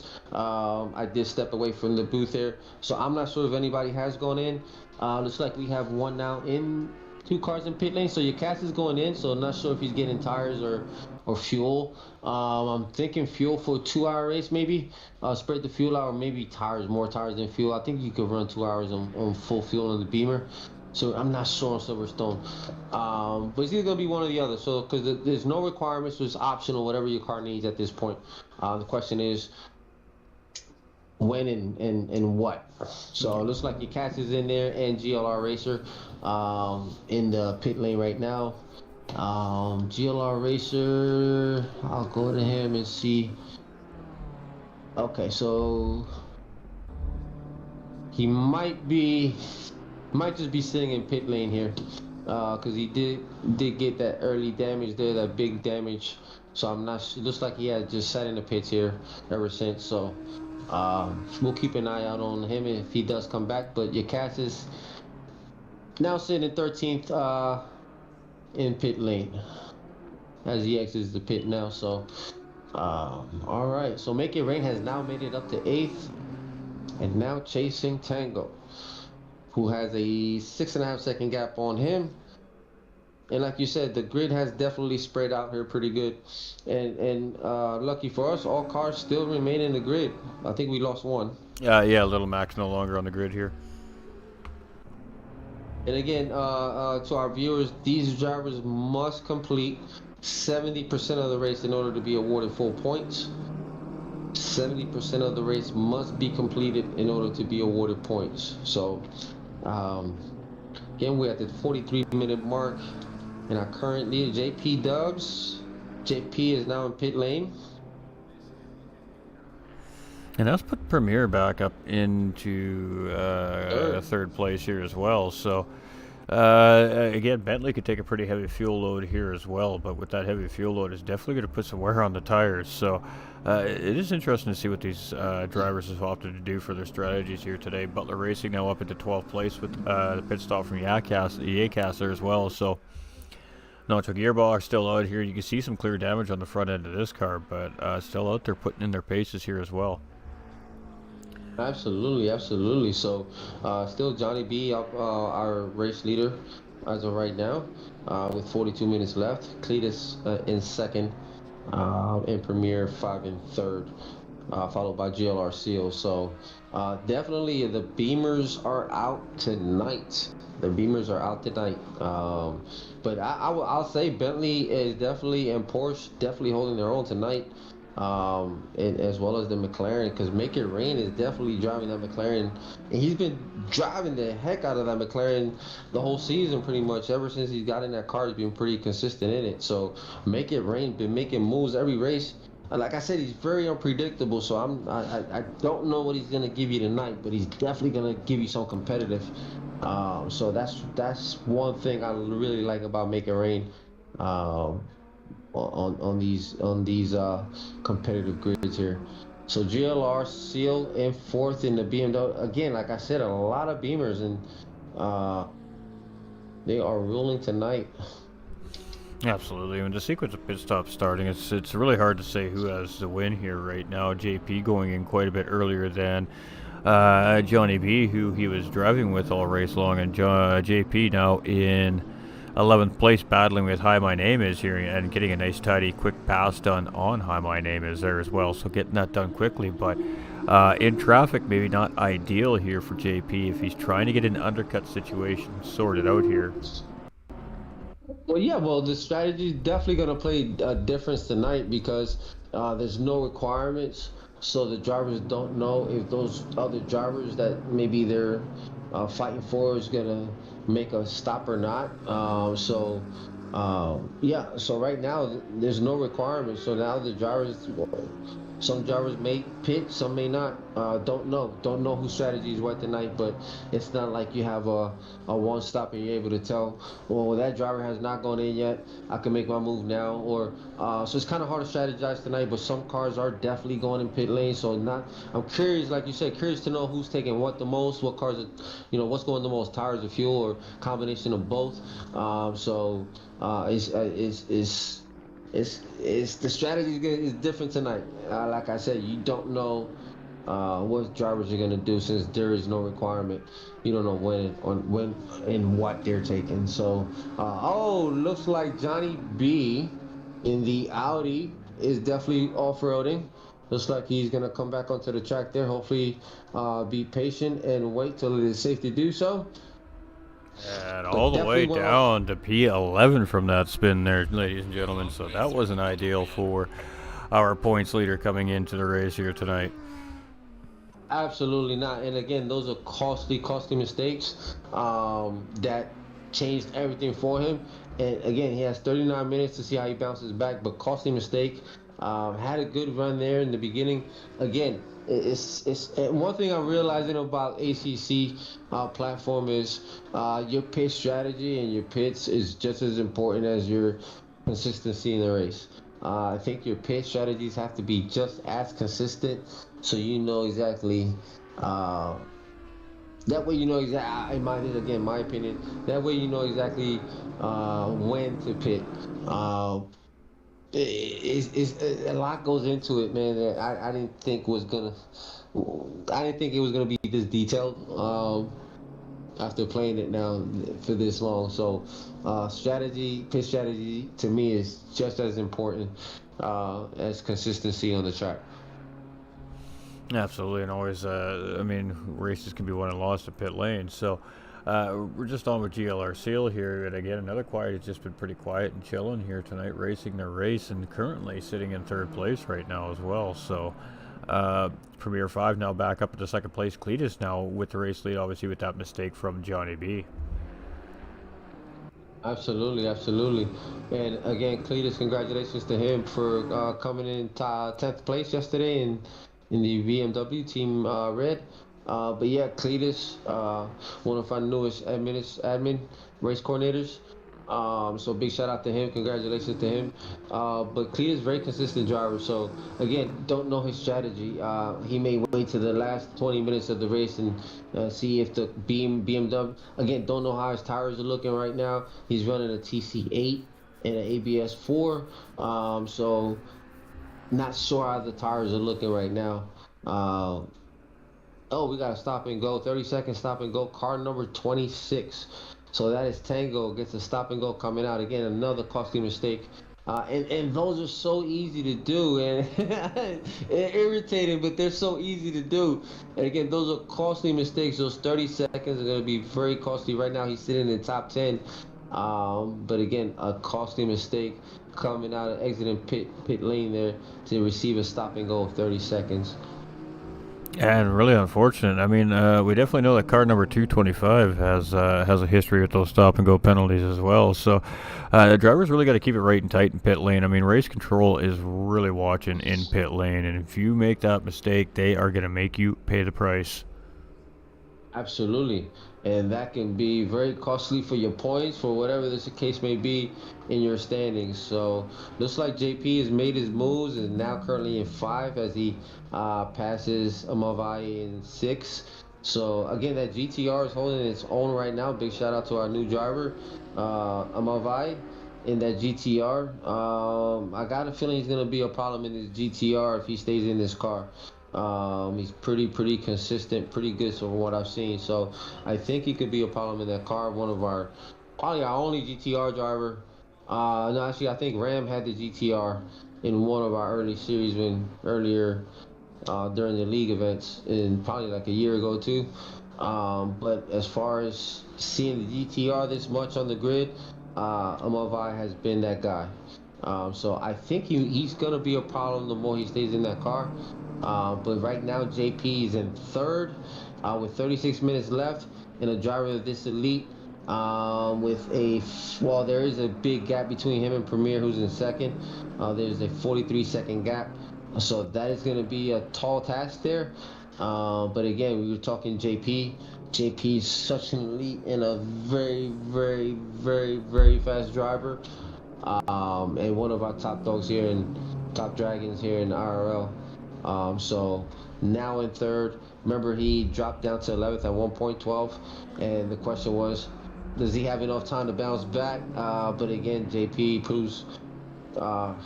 proves me right every time he that's plenty of time. So right now currently sitting in third, looking at podium right now, and if he can hang on for the next 35 minutes, there's definitely a P3 as of right now, with a 41-second gap, almost 42-second gap between him and second place Premier 5. And Johnny V back up to 5th place there after that pretty big crucial mistakes, dropping almost down to the back of the field and now getting back up into the mid-pack here. So as the drivers start to make their pit stops and they start to sequence out through that pit stop sequence, we're going to see where everybody sorts themselves out here. Stop and go is cleared by Tango 2 there, so unfortunately for Tango 2, all the way down to 13th position there. Yes. So looks like we lost another car. Team GLR. The other GLR Seal is currently running 7th. So GLR, I forgot what the other one was. So we lost one more car. So we have a grid now of 14. And again, ladies and gentlemen, must complete 70% of the race in order to be awarded full points. And as of right now, teammate GLR Seal is in 7th place, car number 555. So yeah, Cletus right now holding the lead as our race leader right now, 22 laps down. All right, make it rain here in 8th place right now with the only McLaren on the field here tonight. And just in behind GLR Seal by about 4 seconds. So kind of in a good spot right now. No immediate pressure in behind. A car within a couple seconds, but really can just focus on its laps and trying to reel in that BMW up in front. Amave is in pit lane here now, down into P10 and just coming out of pit lane there. Looked like some tires. Butler Racing now up into 5th place here. So interesting. It's going to be interesting to see how he fares out here. He's only 8.2 seconds in behind Johnny B in 4th place, and a 17-second gap on GLR Seal here. So if there is no need to pit for this driver, could potentially put himself in a top 5 after not looking like having such a great race start here today. Absolutely. I'm not surprised with Butler, man. I'm not surprised at all. Again, very patient driver, and to come from 14th and not currently in 5th, that's huge. In my opinion, for him, in the car and points as well. But consistency on his behalf, because I believe he did pit early. I'm not sure if that was his car or not, but I'm not sure if he got involved in an incident or not. But he was running 14th for a while there, now currently in 5th. That is a good position for Butler, and definitely a point position for Butler.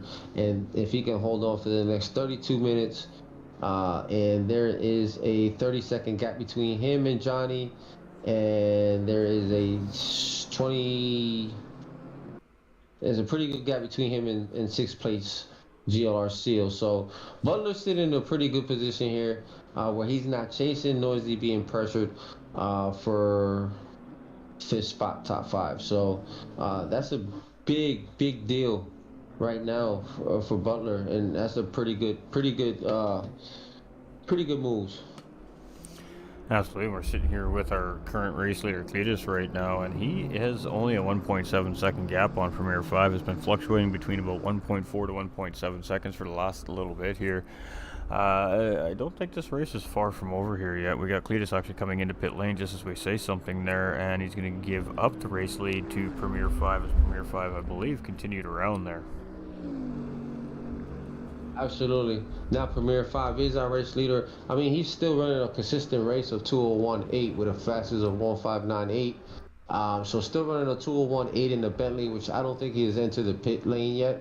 He's running pretty good against the curb beater, so I'm pretty sure the tires are probably screaming by this point. But again, looks like Premier's maintaining good control of this car. Probably a consistent Bentley driver. But the Bentley is definitely looking really good, and he has a huge gap now between him and second. So, man, you get a couple more laps in, he's in a good position where he has enough gap where he can still pit if the tires are screaming, and still have enough gap to exit pit lane and still maintain that P1. So Premier 5, good strategy. Yeah, remember he started third and pretty tight there. Something happened when we came back, and he was running fourth, and then dropped down to fifth at some point, and now back up to and now first time leading the race as our new race leader, Premier 5 in the Bentley 505 car. And again, there is a significant gap between him and second due to Cletus going into the pit lane. Now has allowed Premier to sit very comfortably. Even if he does decide to take a pit entry, he still has enough gap where it won't close it too fast. Absolutely, we're having a good healthy battle here between PPA Cast and Make It Rain right now for 7th and 8th place, and Cast finally getting the job done there, but side by side for a few corners there where these two are battling that out. Make It Rain trying to reel him back in here to continue this battle on, but 0.8 of a second in behind here, so just about where that slipstream range should be, I believe, in these cars. But still a lot of work to do to get back up on the bumper of that BMW in front. Absolutely. You know how the BMW has that straight line speed, just like the McLaren. So it's a matter of still keeping that gap close enough to get that slipstream, which definitely will help you and help you close that gap. But again, that BMW is very brutal on the straight line speed. I mean, both cars are, but to me, the McLaren handles better on the turns than the BMW.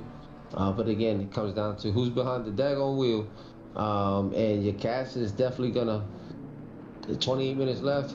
If he can defend, again, Rain applies the pressure well. Very unpredictable driver. So I'm curious to see what Make It Rain is gonna do and how he's gonna respond to this. To one in that 7th position. Again, points is huge right now for Make It Rain.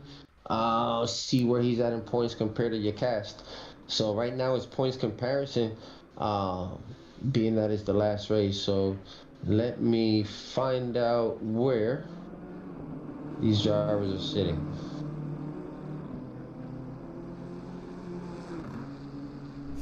And Premier 5 looking quite strong here right now in the lead of the race. We've just been sitting on board here for a few corners now, and not really looking like he's in too much of a hurry here to force anything, and just really kind of taking nice clean lines around the racetrack right now. So very comfortable behind the wheel of his Bentley right now, and leading this race is Premier 5, and he stayed pretty patient all race long, dropped a spot, didn't panic, and here he sits in the lead with only 27.5 minutes remaining. Butler now in pit lane. He's going to drop down a few positions here with that pit stop. We got Nacho here in 12th place, and still giving it everything he's got there. Tango 2 still in 13th, and Tango 2 in a fight here for position with Captain Norris, so side by side here as they come down the straight, and Captain Norris the inside position. Great battle happening here between these two. Let's keep an eye on it here as Tango 2 is going to try and look for a response here, as the Audi got the job done pretty neat and tidy coming into this sector. All right, Premier 5 now enters the pit lane, sitting in pit lane. Premier 5 in the 505 Bentley, currently our race leader, followed by JP Stubbs. Probably gonna take the lead here from Premier. So Premier now about to exit pit lane as JP crosses the finish line there, and Premier with a good strategy, good entry, good exit as he falls in behind JP Dubs. So I'm thinking this is student versus coach as the coach is chasing. I'm not sure if that's the case. I want to say it's Premier 5, or these are either that or I know these two always practice together. They drive together a lot. So these two drivers are very, very fast and elite. But again, Premier 5 now falls down to second. JP does regain that P1, and Johnny's running in third. And right now, it's not a huge gap where Johnny can't catch up nor Cletus. Now P5 is definitely pretty far back compared to these top 4 drivers from each other. So right now it's pretty close between JP, Premier, Johnny B, and Cletus, the top 4 drivers. I mean, there is a gap in between all 4 of those, but close enough where the drivers can capitalize on the other driver's mistake and gain that position. So they're separated, but not enough where even if a mistake happens, you can maintain your position. So I'm curious to see 25 minutes left. I'm curious to see how this is going to end here with JP regaining that P1. Absolutely, and Tango 2 finding himself into some more trouble here at the racetrack as the front end of that BMW looking a little worse for wear here as well. Absolutely, and again, Tango, right now Tango is sitting in 6th in points on the standings with 160, and right now he is running in 14th. So that in points for the 24 minutes left. We'll see how he bounces back. So points right now, 14th is hurting. Johnny B is currently in 3rd, currently 1st in standings, running 3rd right now. Then you have JP. Now JP did miss a couple races on this series. I think this is going to be his 3rd race out of 8. So JP is definitely not in the points. Neither is Premier 5. But Cletus is currently running in points. He is in 2nd behind Johnny. So Cletus is 4th and Johnny's 3rd right now. So Johnny's leading the standings right now with 201, Cletus 173, and right now Cletus is running 4th behind Johnny, who's in 3rd. So these 2 points, this is curious. I'm curious to see how this is going to pan out as Cletus does make a pass there on Johnny. Is that Cletus and Johnny, or is that No, that's definitely Cletus and Johnny there, and Cletus gets it done pretty neat and efficiently there as well. So yeah. Again, that might be Johnny B just realizing here that, okay, time's starting to dwindle down a little bit. Let's just let him go. Let's not battle too much, and let's settle back. And again, these 2 guys, points is very important because these 2 guys, again, Johnny's your current leader in standings, and Cletus is right behind him. And only 8 points separate the 2 from each other. So right now, that was a big deal for Cletus in points because that can be the winner. That can be that P1, that first place champion between these 2. So, because that one is to me, that one is unreachable right now. We have another stop and go car number 26. Before Tango 2 again. So Tango hit up pretty good tonight with the stop and goes. Not going well for him tonight. And again, that is definitely going to hurt him in points since he is currently 6th in points and running 14th probably, or worse than that after that stop and go. So right now, Johnny B with the fastest time of 1:5.98. Fastest lap of the race. And been like that since the very early goings of the race as well. So no one has broken that yet. So he has the fastest lap of the race thus far. Yeah. So the driver's not been able to really bust through that 58 that we were seeing in qualifying either. And again, running the 202s, 201s. So everybody, the whole grid is competitive, consistent. Um, and right now, remember, Johnny was at some point 1 second behind. So I mean, Johnny has been very, very, very good and competitive tonight in this Audi.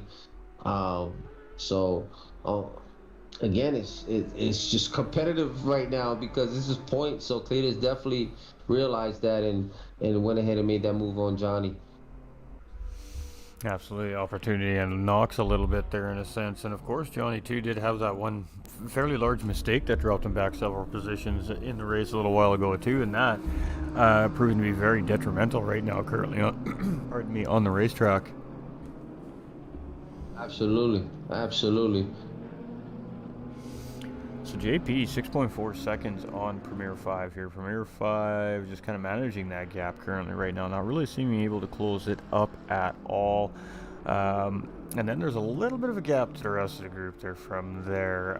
Cletus is 8.3 seconds off the race leader here currently, and about 2 seconds off Premier 5 as well. So anything can happen still in this race with 20 minutes remaining.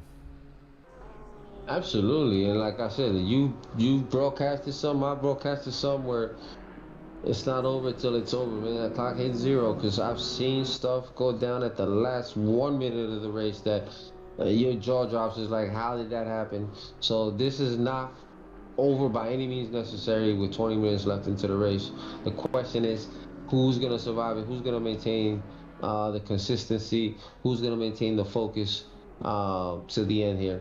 And again, this sport it relies on your stamina as well, because you sitting in that seat in your rig for 1 hour doesn't seem like okay, that's normal. But you sat through quali, you sat through practice, and now you're sitting through an hour race. Your back starts cricking in, and some point or another where stamina plays a factor.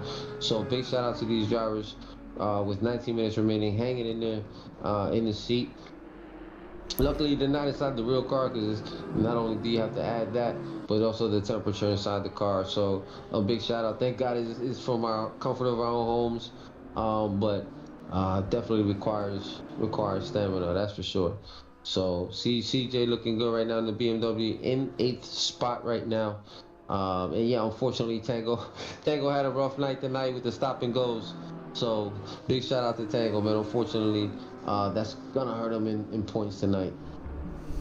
And Cletus has just been reeling in Premier 5 here in that Bentley. So Cletus was 4 seconds, and then 2, and then 1, and now he's knocking on the back door of this Bentley. So I think it's only going to be a matter of time before we see Cletus make a move here and try to get something done. Absolutely. Looks like he's gonna make his move now, as the Bentley allows that take there.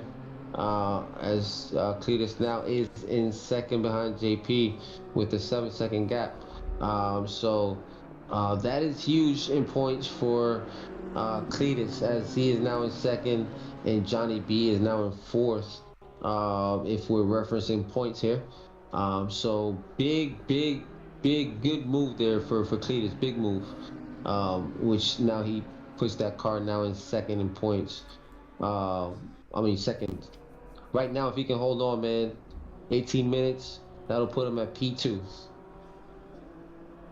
All right, so let's see what happens here. Premier 5 is now under pressure from Johnny B as well. Johnny B obviously aware of what's at stake here tonight as well. So he's not going to want to sit and see that Bentley in between him and that BMW for too long if he can do anything about it, that is. Premier 5 has been doing a pretty good job at holding those drivers off there. Went to just take his line through that corner, and Cletus was on the inside, and I think that caught him a little bit off guard. He reacted to that just a little bit, and that cost him a little bit of extra time there as well. So it definitely got his work cut out for him here for the next 17 minutes. And everybody else is pretty spread out here, so really it is kind of this battle between second, third, and fourth place here right now. The battle for the lead not necessarily out of the question yet, but definitely going to be a battle for third and fourth place, it looks like there.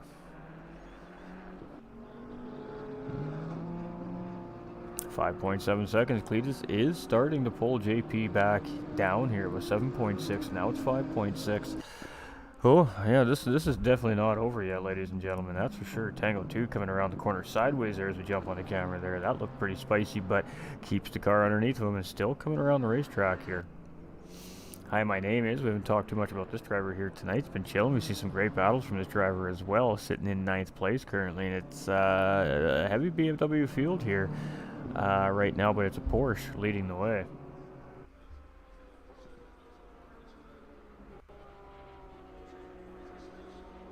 What is that time difference? A 2-minute lap from Cletus last time around there. 2:01.7 from JP. So 1.7 second faster lap from the chasing driver Cletus here in second place. And that gap is starting to dwindle here now, almost under 5 seconds separating the race leader and our second place driver. And he is going to be bringing our third and fourth place drivers along with him as well, with Premier 5 and Johnny B. Amave here in 10th.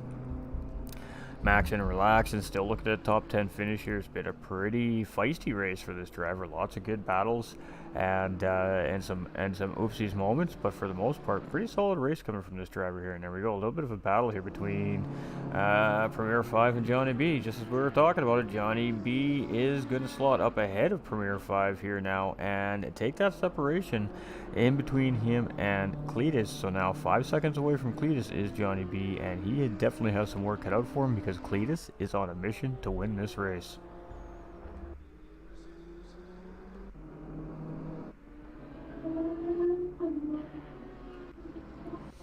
Alright, we got Call Me CJ and Make It Rain here for 7th and 8th place as well, very close together, only 0.6 of a second separating the two drivers here right now.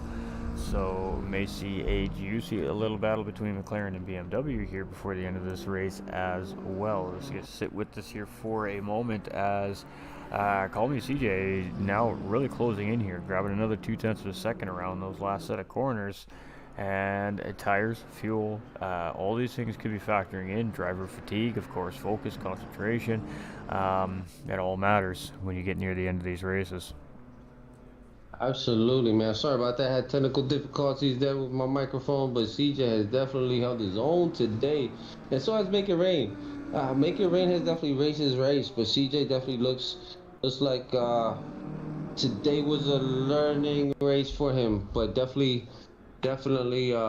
in the top 10 tonight. So under the circumstances, still CJ had a great race. And again, big shout out to him on our red team this weekend in the AR driver swap race for coming in the top 10. 10th place, I believe, with Cletus. So big shout out to him, CJ. But great race tonight. I can't take nothing bad away from CJ. Great race. I thought he had a phenomenal race tonight. And again, like you said, applying the pressure on Make It Rain. 13 minutes left. So anything can happen here. This is for 7th spot. And again, that's a big deal for points. Yeah, and Cletus is definitely tracking JP down here. I mean, we're talking 3 seconds now is that gap. They are in the same camera shots here now as well as they come around the corners here. And boy, this battle I think is about to pick up here, ladies and gentlemen. So we should take advantage and get through the field here and see what else is happening. We have this great battle between Call Me CJ and Make It Rain happening on the track here as well for 7th and 8th place. So a couple of good healthy battles starting to develop here on the racetrack. And Call Me CJ is right tucked in now, as he's going to try and find his way around that McLaren driver.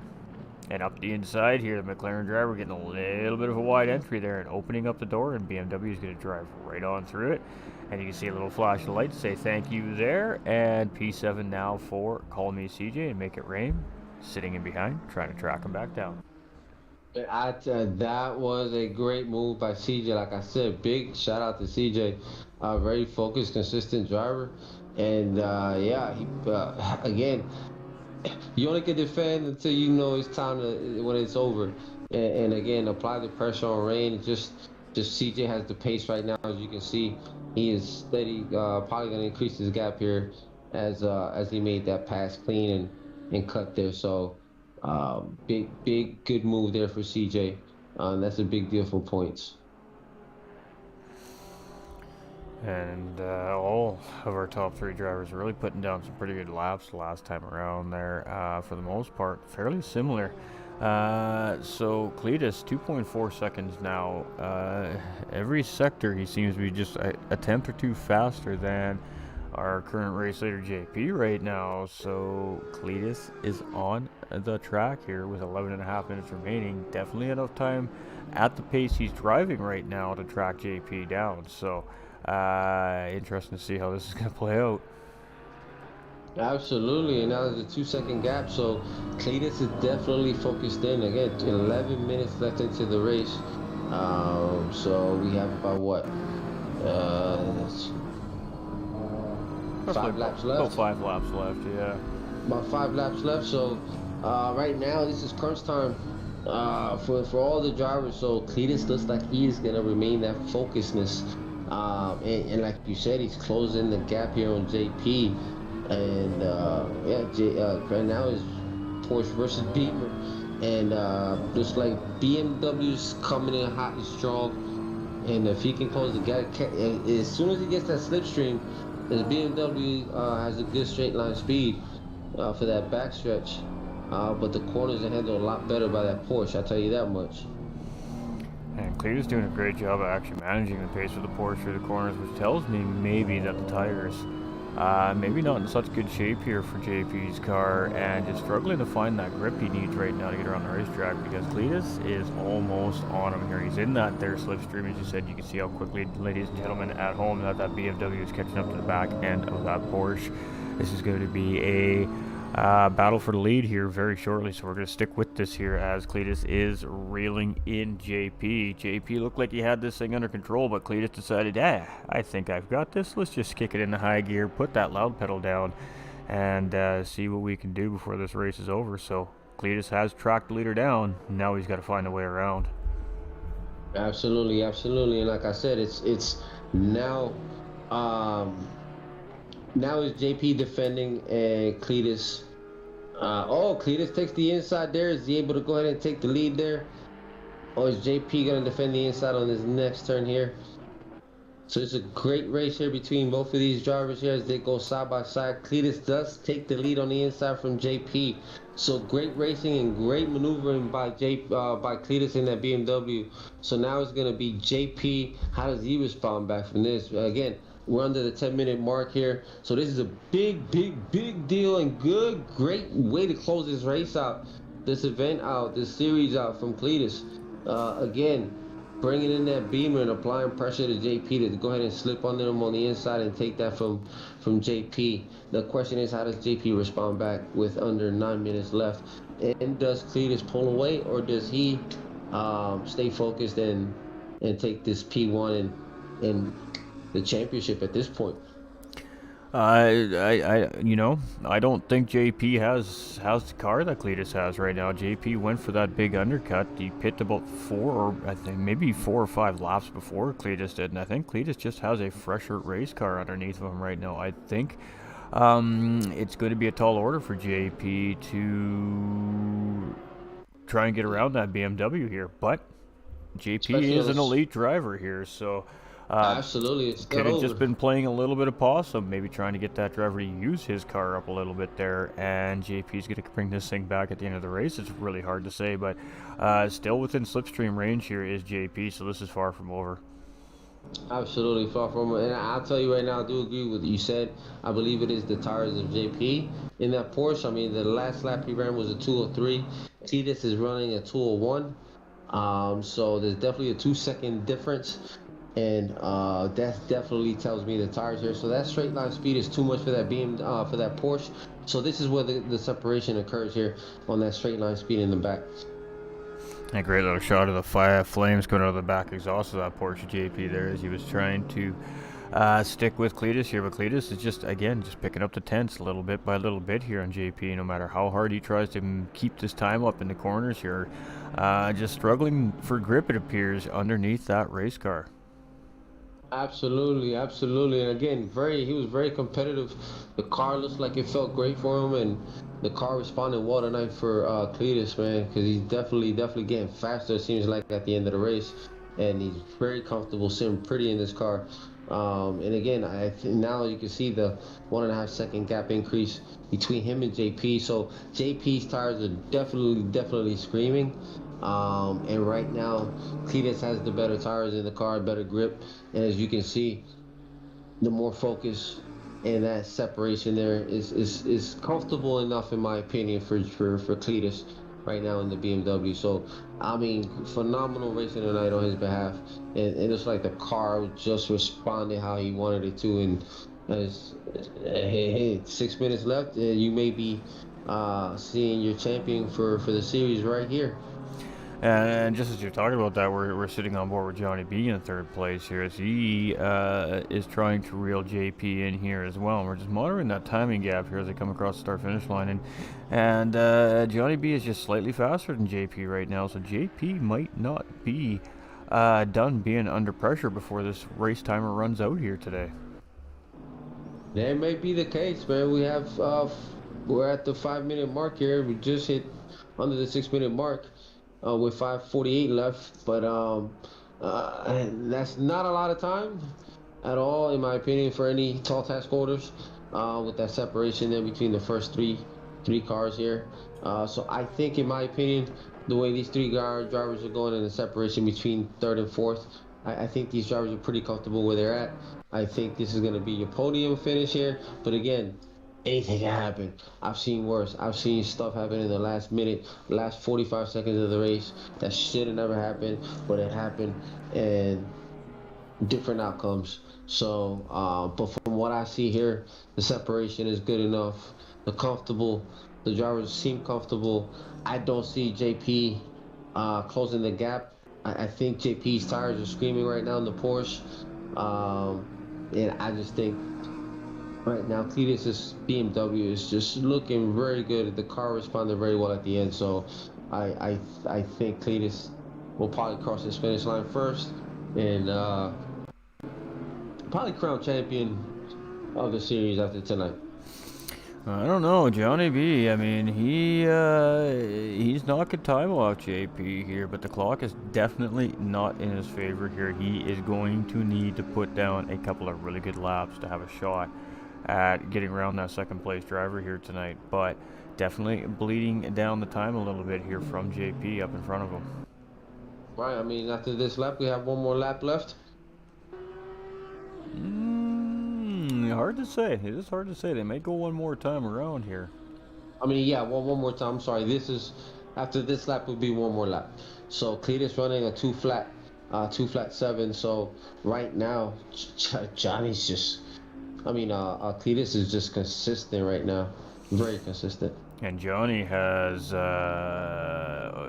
he has opened the floodgates. He has absolutely started pouring the fuel into the engine of this car. He just took 0.8 of a second out of JP just in that sector alone. So this race isn't over yet. We might be seeing some last-minute fireworks here between these drivers before this thing finishes. We're definitely going to stay on with Johnny B here. He's almost got this under 3 seconds now. And it's like alien mode just kicked in here, and he's like, it's got to be now or it's never. Absolutely. And I think the drivers feel that. That is down to crunch time, so I'm pretty sure these drivers are going to push the cars to the limits here with 3 minutes remaining in the race. And yeah, I just see the cars being pushed to the limits here, and hopefully not pushed enough of the cars where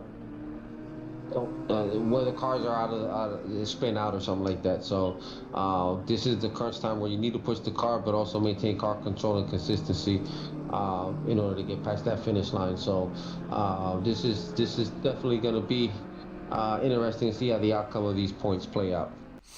Absolutely, and for the first time here, it is under 3 seconds now from Johnny B and JP. You can see JP flashing the lights at that back marker there. Hey, get out of the way, man. I gotta go. So let's see if Johnny B can get the same treatment here from our, I believe, 14th place driver, the Ferrari driver there up ahead now.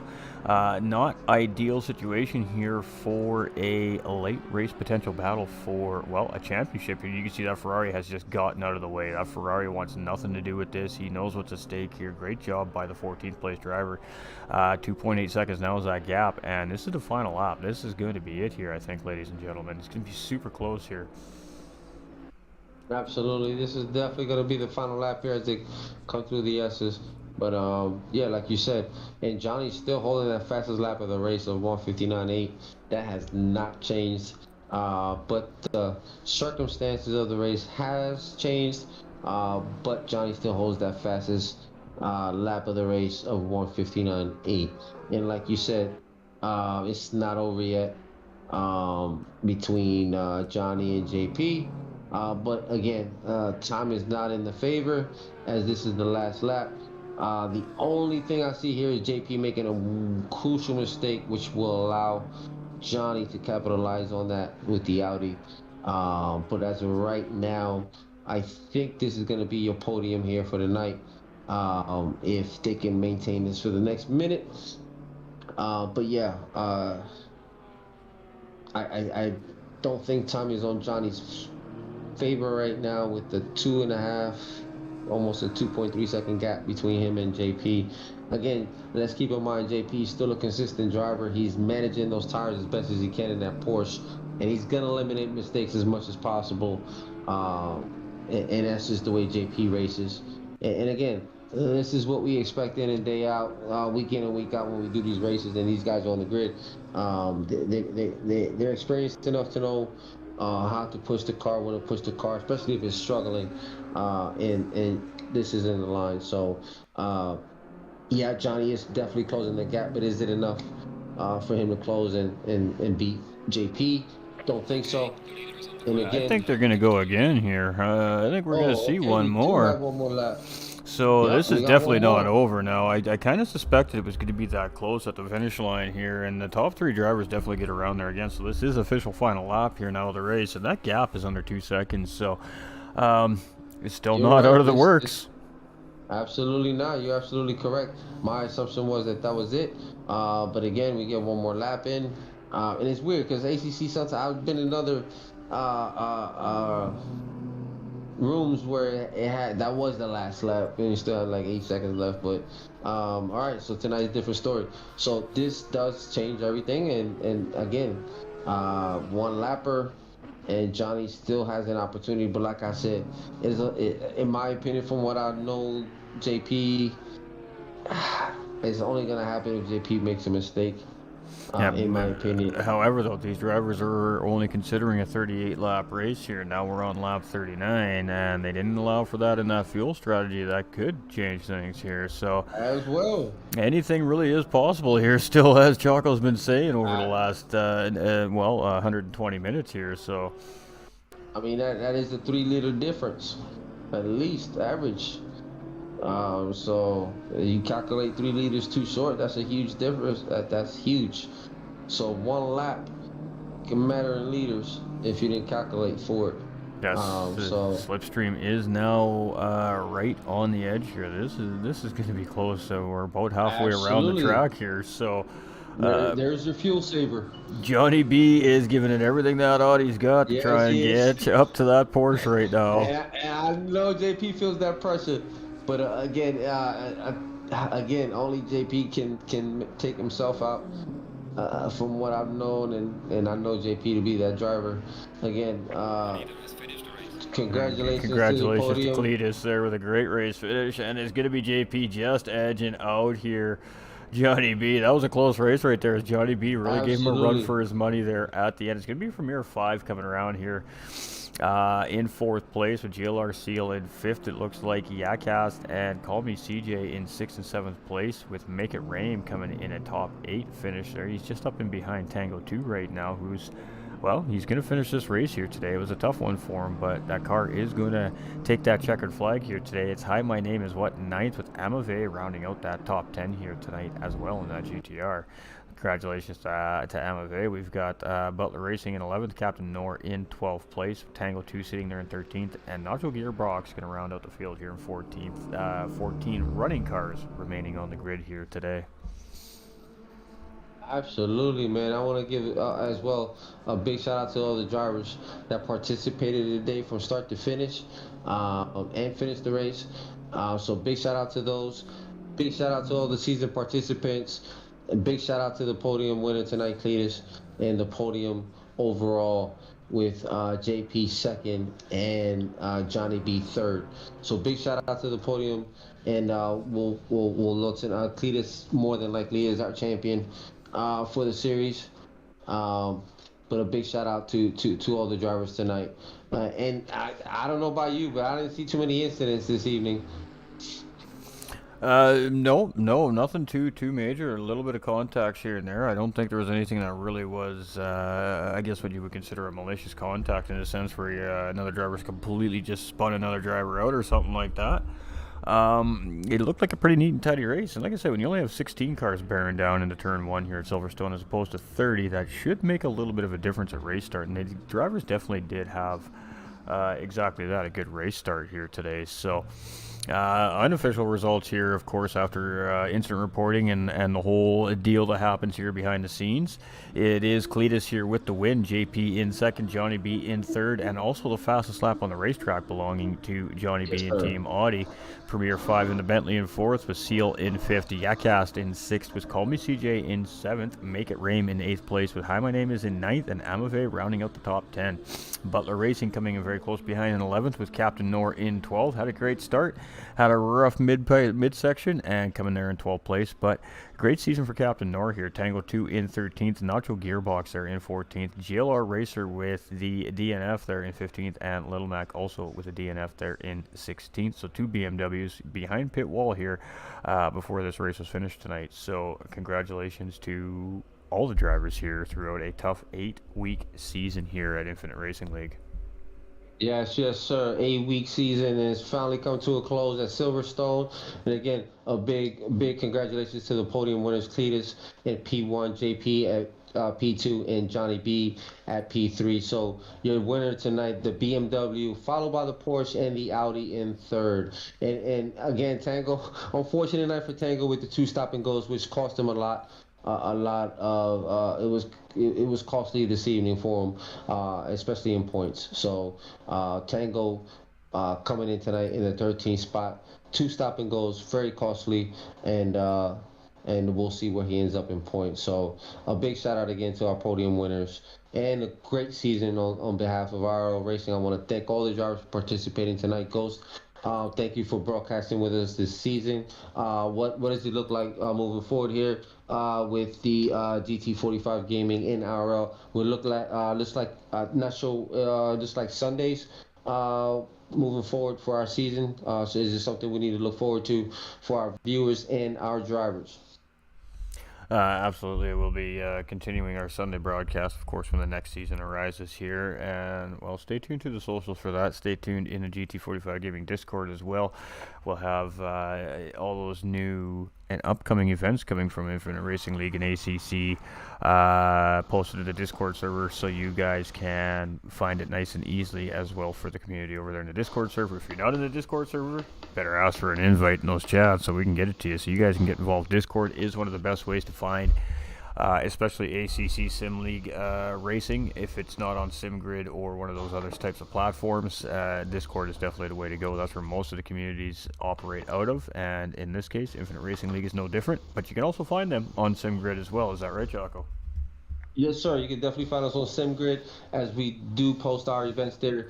Again, we our Sunday events there, our Saturday events, and our soon to be future events. So again, this is our final race of the season. We'll be taking a break and we'll be commencing a new schedule. So again, we'll be posting that on our Discord as well. So big shout out to you, Ghost, for broadcasting for us. Looks like we have our podium winners. on our race interviews. So I will go ahead and let you commence with that, sir, as I handle other stuff here on the Discord side. So big shout out to you, Ghost. I appreciate you for broadcasting with us, and I look forward to seeing another broadcast for our upcoming season. Absolutely, cheers, and we always appreciate the amazing Choco in the box with us as well. As always, it's a pleasure, my man. Thank you, sir, as well. So I want to thank all our viewers as well. Please make sure you like and subscribe to both channels. And once again, we thank you for tuning in for some great racing. And please stay tuned as Gross provides you guys with a great post-race interview for my for my winners on podium. So, Ghost, I want to thank you again, and I'm gonna go ahead and sign out as I go ahead and handle some of the Discord stuff. All right, cheers, brother. We appreciate you. All right, let's take a look here. So we've got our third and first place finishers up at the house here. So let's talk to our third place finisher, Johnny B. And we're used to talking to Johnny B here so far in the series here on the podium, but not sitting on the top of the podium here tonight. Sitting on the third step of the podium, and some tough racing out there. A little bit of a mistake mid-part of the race causing you to drop a few positions. And at the end of the race, they're potentially costing you the win there, you think, maybe? Sorry about that. No, that's all right. Yeah, I mean, I had 2 spins in the second stint, one coming out of the pits on cold tires, and that was just silly. And then the second one, I got a little too carried away. The second one cost me about 10, 12 seconds, though, so that might have done it. And it toasted my tires pretty well, too, so I didn't really have any grip after that, maybe another 10 minutes after that, they were gone. So, yeah, silly mistake, but I think I would have at least had a chance at the win had that not happened. Absolutely, and I mean, getting near the end of the race there, it was getting really close there. We had kind of assumed that lap 38 was going to be the final lap there, but the race control decided that they were going to let you top three drivers go around one more time and see if there was any more fight left in you. And boy, oh boy, you sure gave JP a run there. Really made him start to look in that rearview mirror in the end. Did you think maybe you had a shot at him right at the end of the race there? Yeah, right at the end, I thought maybe if he'd made a mistake, but he's good. He doesn't usually make mistakes like that, even on fried tires. So I would have had to get lucky, but I was pretty settled into third there, and was happy to have third actually after the mistakes I made in the middle of the race. Absolutely. Now coming into the race here tonight for round 8, you're sitting pretty good in the point standings. You're sitting in the lead of the point standings. You happy with the result here tonight? Yeah. I mean, I can't really complain about it. Right, that finishes me at the top, I believe. So it's something I'm never going to be upset about. Just recency bias, I guess. But I just wish I would have had a better race tonight, though. Oh, absolutely. But it doesn't take a win in every single round of the season to win a championship or be right there nipping at the heels of a championship. And I mean that was the case tonight. You didn't have maybe necessarily your best race tonight. A couple of things just didn't quite go your way, but still finding the podium. And I mean it should be enough to maintain that top of the title there. But of course, we'll have to wait for those official results to come in a couple of days' time once the Infinite Racing League staff does what they do best and make everything official. So it was some great racing. I mean, some tense moments there. You and JP seemed to really kind of have a lock and a good lead there for a large part of the race, and then you had your first little oopsies there. I guess, how do you keep your head about you when you get stuck maybe in traffic you shouldn't be in just because of a mistake you made? How do you kind of process all that information and just try to grind your way back through and regain where you were? I just try to settle down. I didn't do a very good job of that tonight, but I just try to get my head screwed back on and not let it upset me. But the second one, I did not do a good job of that. And then I think Cletus dropped the sandbags. Like, I looked at the first stint, and I think I had like 15 seconds on him. And then when he was behind me in the second, I assumed I was going to start pulling away at one point, and it kind of went the other way around. So that shook up my head a little bit too. So I was pushing a little too hard, and that was all she wrote.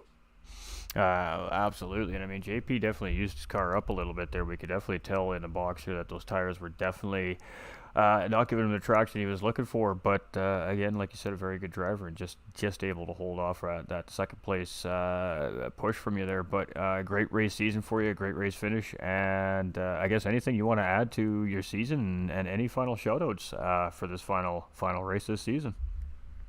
It was a good time, and go into the next season and see if we can keep the trophy around. That's the goal. Keep it out of Cletus's hands. Yeah, good season. Look forward to doing it again next one. Absolutely, and not too far from now, so we look forward to seeing you in round one of the next coming season. Thank you. Great job as always. I appreciate you. Great driving this season.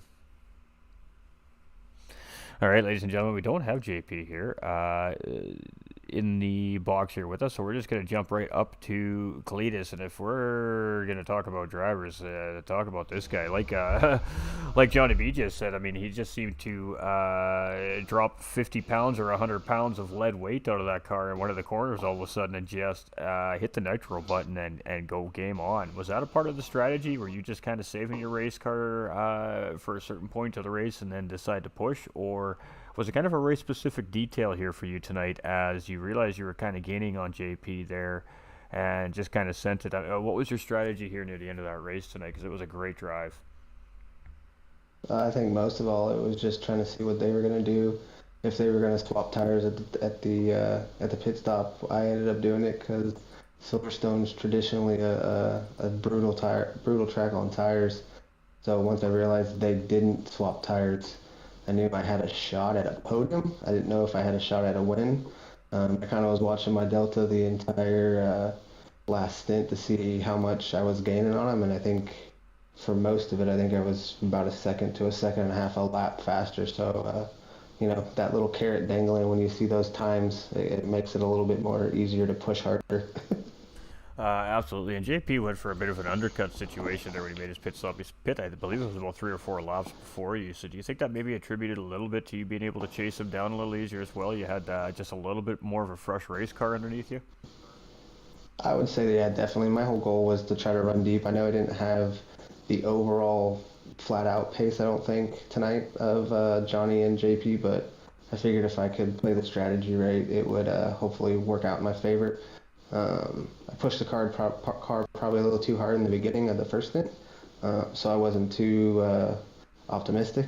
But coming back out of the pits and seeing the times and dropping 59s and low 2s was real encouraging, real motivation, I guess.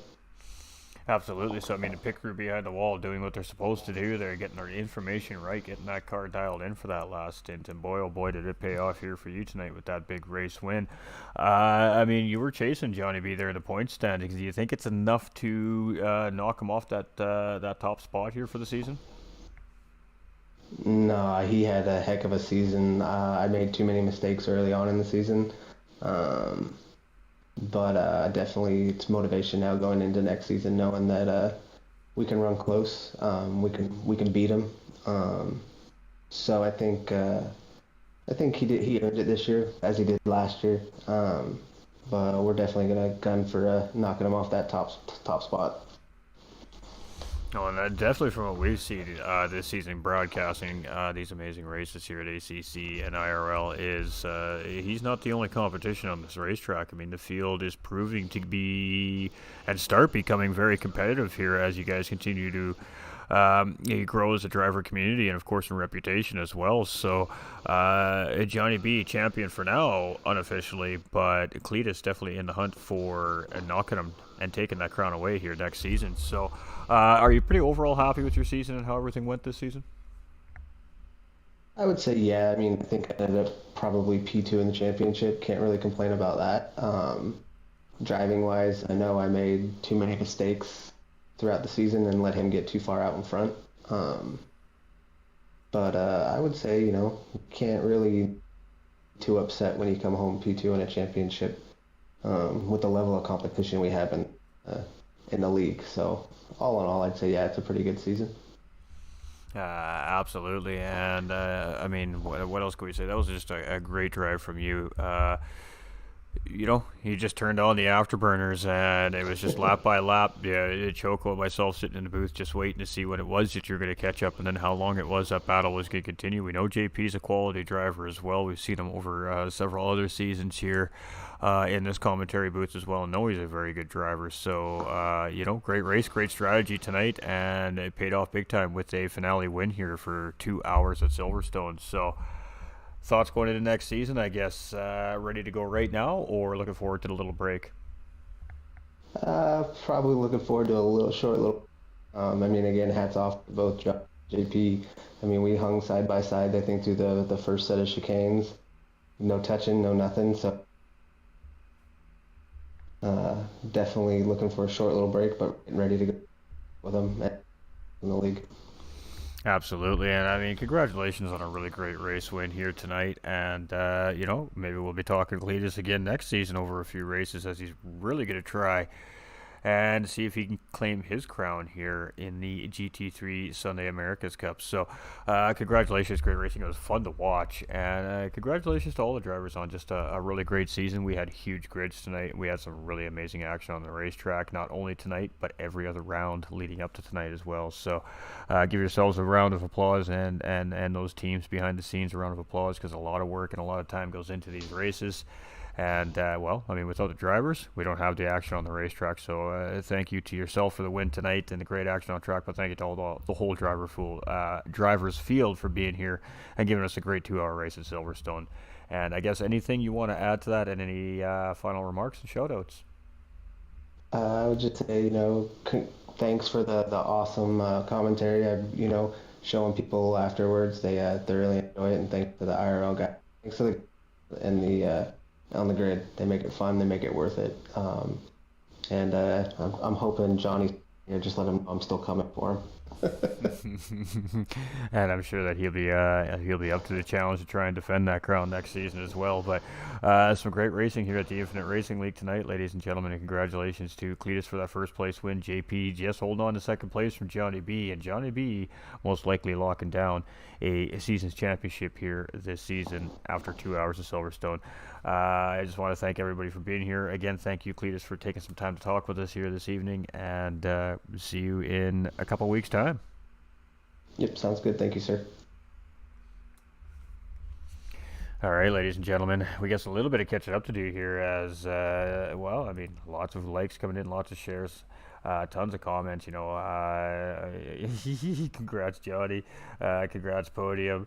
Absolutely. So it does come in on that. It is look like it is Johnny for the championship win here, as an admin's up in the IRL YouTube right now checking things out. So they are doing what they're doing behind the scenes. Stay tuned to the YouTube socials, to all their socials, to the Discord. They will make those announcements as soon as we find out who that is. We'll throw them out there on the GT45 gaming pages for everybody as well. So let's catch up here. We had Maria Estes coming in with a thumbs up an hour ago. Aaron Benson also coming in with the thumbs up an hour ago. We had Vic Daughtry coming in with the share and the like about 30 minutes ago, and Joe Mercier coming in with the like about 27 minutes ago. Thank you to everybody for the comments, the reactions, the shares, not only tonight, but the whole season. Paul Blomstrom coming in with that heart on the stream as well. Thank you to everybody viewing in over on YouTube, whether it's a GT45 YouTube or the IRL Sim Racing YouTube. We appreciate all the support. If you are new to the channels and you loved what you've seen here tonight, there is more to come in just a couple of weeks' time. May 21st is when the next season starts, and it will be live right here at IRL YouTube and the GT45 gaming pages. We're going to bring all the action for the next season right here live on your big screens at home as well. So a huge shout out to Choco and the staff behind the scenes at Infinite Racing League. Much love to Coach Dave Academy, and of course, most importantly, to all the volunteers behind the scenes. Can't do it without the volunteers. They really are the heart and the soul of racing in real life and sim racing in general as well. Stewards, the stewards got a tough job. They got to make tough calls. They got to take, they got to do stuff that they don't necessarily like to do, and it costs drivers points, but they do it anyways, and the drivers respect it. So, much love to the stewards, race control, the admin staff, the brainchilds behind the series, keeping up with the real-time weather to keep the real weather on the racetrack as it is exactly on that day in real life as well. That created a great race at Zolder in round 5 this past season as well. So, lots of great things coming from ACC PS5 version here at Infinite Racing League and Coach Dave Academy. I'm your host for the evening, GT45 Gaming, and I really hope you all enjoyed GT3 Sunday Americas League here this season for our 8-round event. And again, stay tuned. We'll make some announcements on the pages as soon as we know who our final champion and podium finishers are. We appreciate y'all. We hope you all enjoyed the race. And most importantly, that was some great battling, especially up in the front of the race all night long. And much love to the community. We appreciate y'all, all the boys and girls, moms and dads, aunts, uncles, grandmas, grandpas watching at home. We love you. We appreciate you. You're the real superstars. And we'll see you in 2 weeks' time for a new season here at Infinite Racing League. Stay winning. Remember, you all matter, and our doors are always open. If you need anything, you need help, you need somebody to listen to, that's what we do. We're a family, we're a community, we're brothers and sisters. We appreciate you, we love you, and we'll see you all next season. Take care for now.